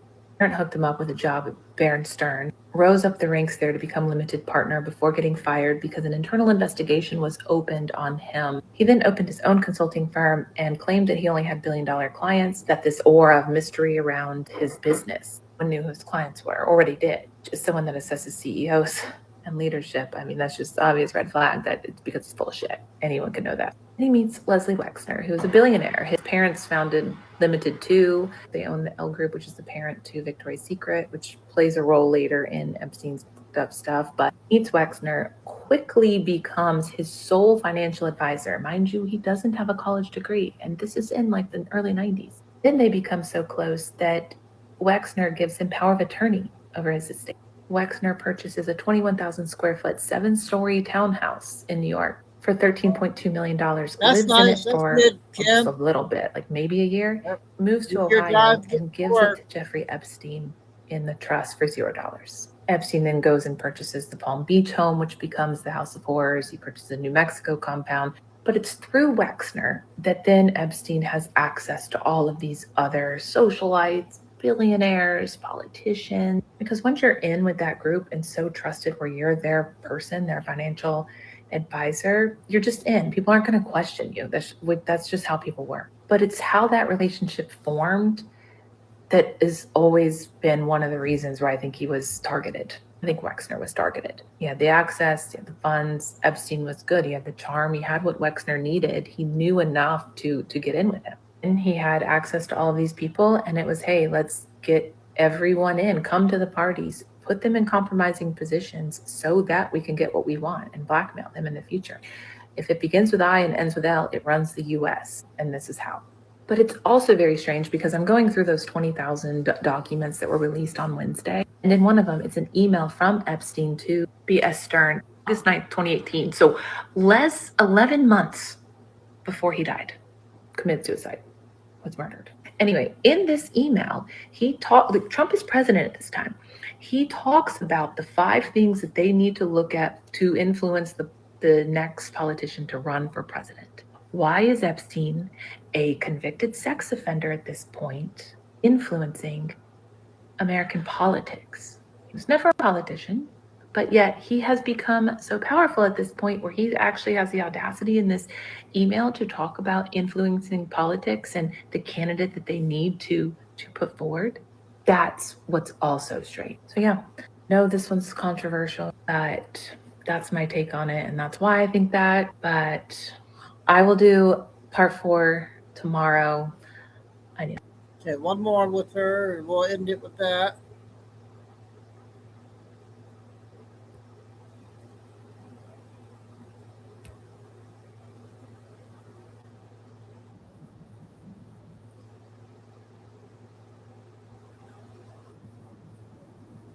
Alexis Wilkins. I wouldn't have really started to look into her Back at 7 except that o'clock. she sued 3 pretty credible people for defamation, claiming that she was a quote-unquote honeypot. And the law firm representing her in these $5 million apiece lawsuits is the Bunnell law firm. And they represented, Jessica Bunnell, who's the founder, represented Trump in the 2020 election Nevada thing. So how did she get in touch with these lawyers? Because they're not doing pro bono work. And Homegirl is 27-year-old country singer. I say that very fucking lightly. For her to sue these 3 people for defamation, for claiming that she's a honeypot or just talking about it, I was like, now I do have to look into her. And everything that I read about her on the internet, about how she was raised and her dad, yeah, well, it turns out not true when I investigated it. So let's go. I spent my career at the CIA and NSA and also advised other intelligence agencies. I now have my own corporate intelligence firm. All of these opinions are my own. This analysis is my own for entertainment purposes only. You can only do so much in a 5-minute TikTok, so you can go over to my Substack and find me full investigation with sources, proof, everything. I'm putting it up today. Also launching my podcast there next week. And I created a follow the money investigation toolkit so that my sleuths can go do follow the money and learn how to trace this yourself. The link is in my bio. Thank you all so much for your support. Alexis Wilkins is a 27-year-old country singer. She entered the conservative pipeline in 2020. She did some time as an ambassador at TPUSA. She also worked at PragerU, and they hosted her podcast. For those who don't know, because I'm investigating TPUSA and PragerU. PragerU, the CEO, she's former IDF, 8200, the elite cyber group over there.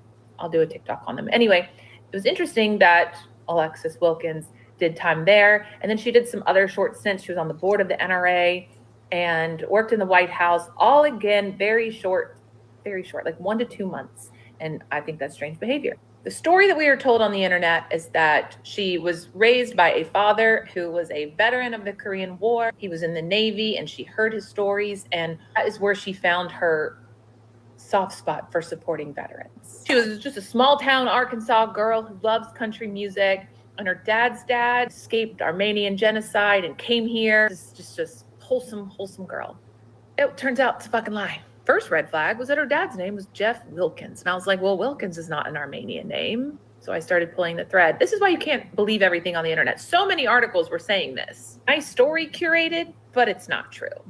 And Alexis Wilkins is 27 years old and she's an only child. So if her dad was in the Korean War, the math wasn't mathing to me. Turns out her mom's dad was the one that was in the Korean War. Her mom's dad is the one whose dad came over to escape the Armenian genocide, not her father. Her father is a corporate executive. She was actually raised in England and Switzerland. She went to the boarding school on Lake Geneva in Switzerland that cost $113,000 a year. And then they moved to Arkansas when he was with Procter & Gamble because leading the Walmart account there. I only found this because I ended up finding her grandfather's obituary. And in her grandfather's obituary, it listed Alexis, Jeff, and the mom. And it is the only place that I found her mother. She's nowhere. She is nowhere on the internet. If you are a normal civilian, not in the intel world, and you have no online presence, well, that's a red flag for me because it just screams intel. I'm not saying that she's intel. I don't know anything about her because I can't find her anywhere on the internet. Welcome to part 2 of my deep dive on. Okay, we got it done. She got four of them out today.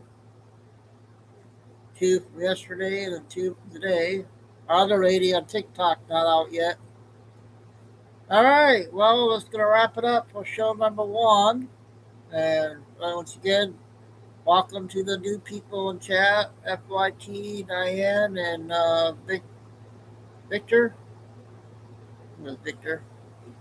From Canada. And thanks, Bob, finding okay. Lucy Kim. Carol must have been busy today, I think.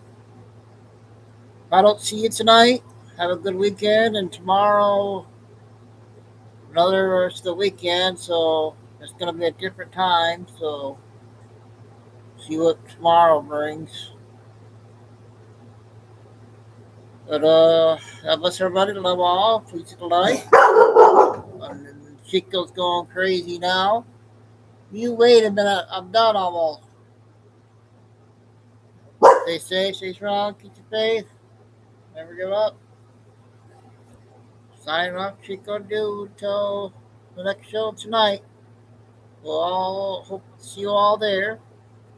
Have a good dinner time.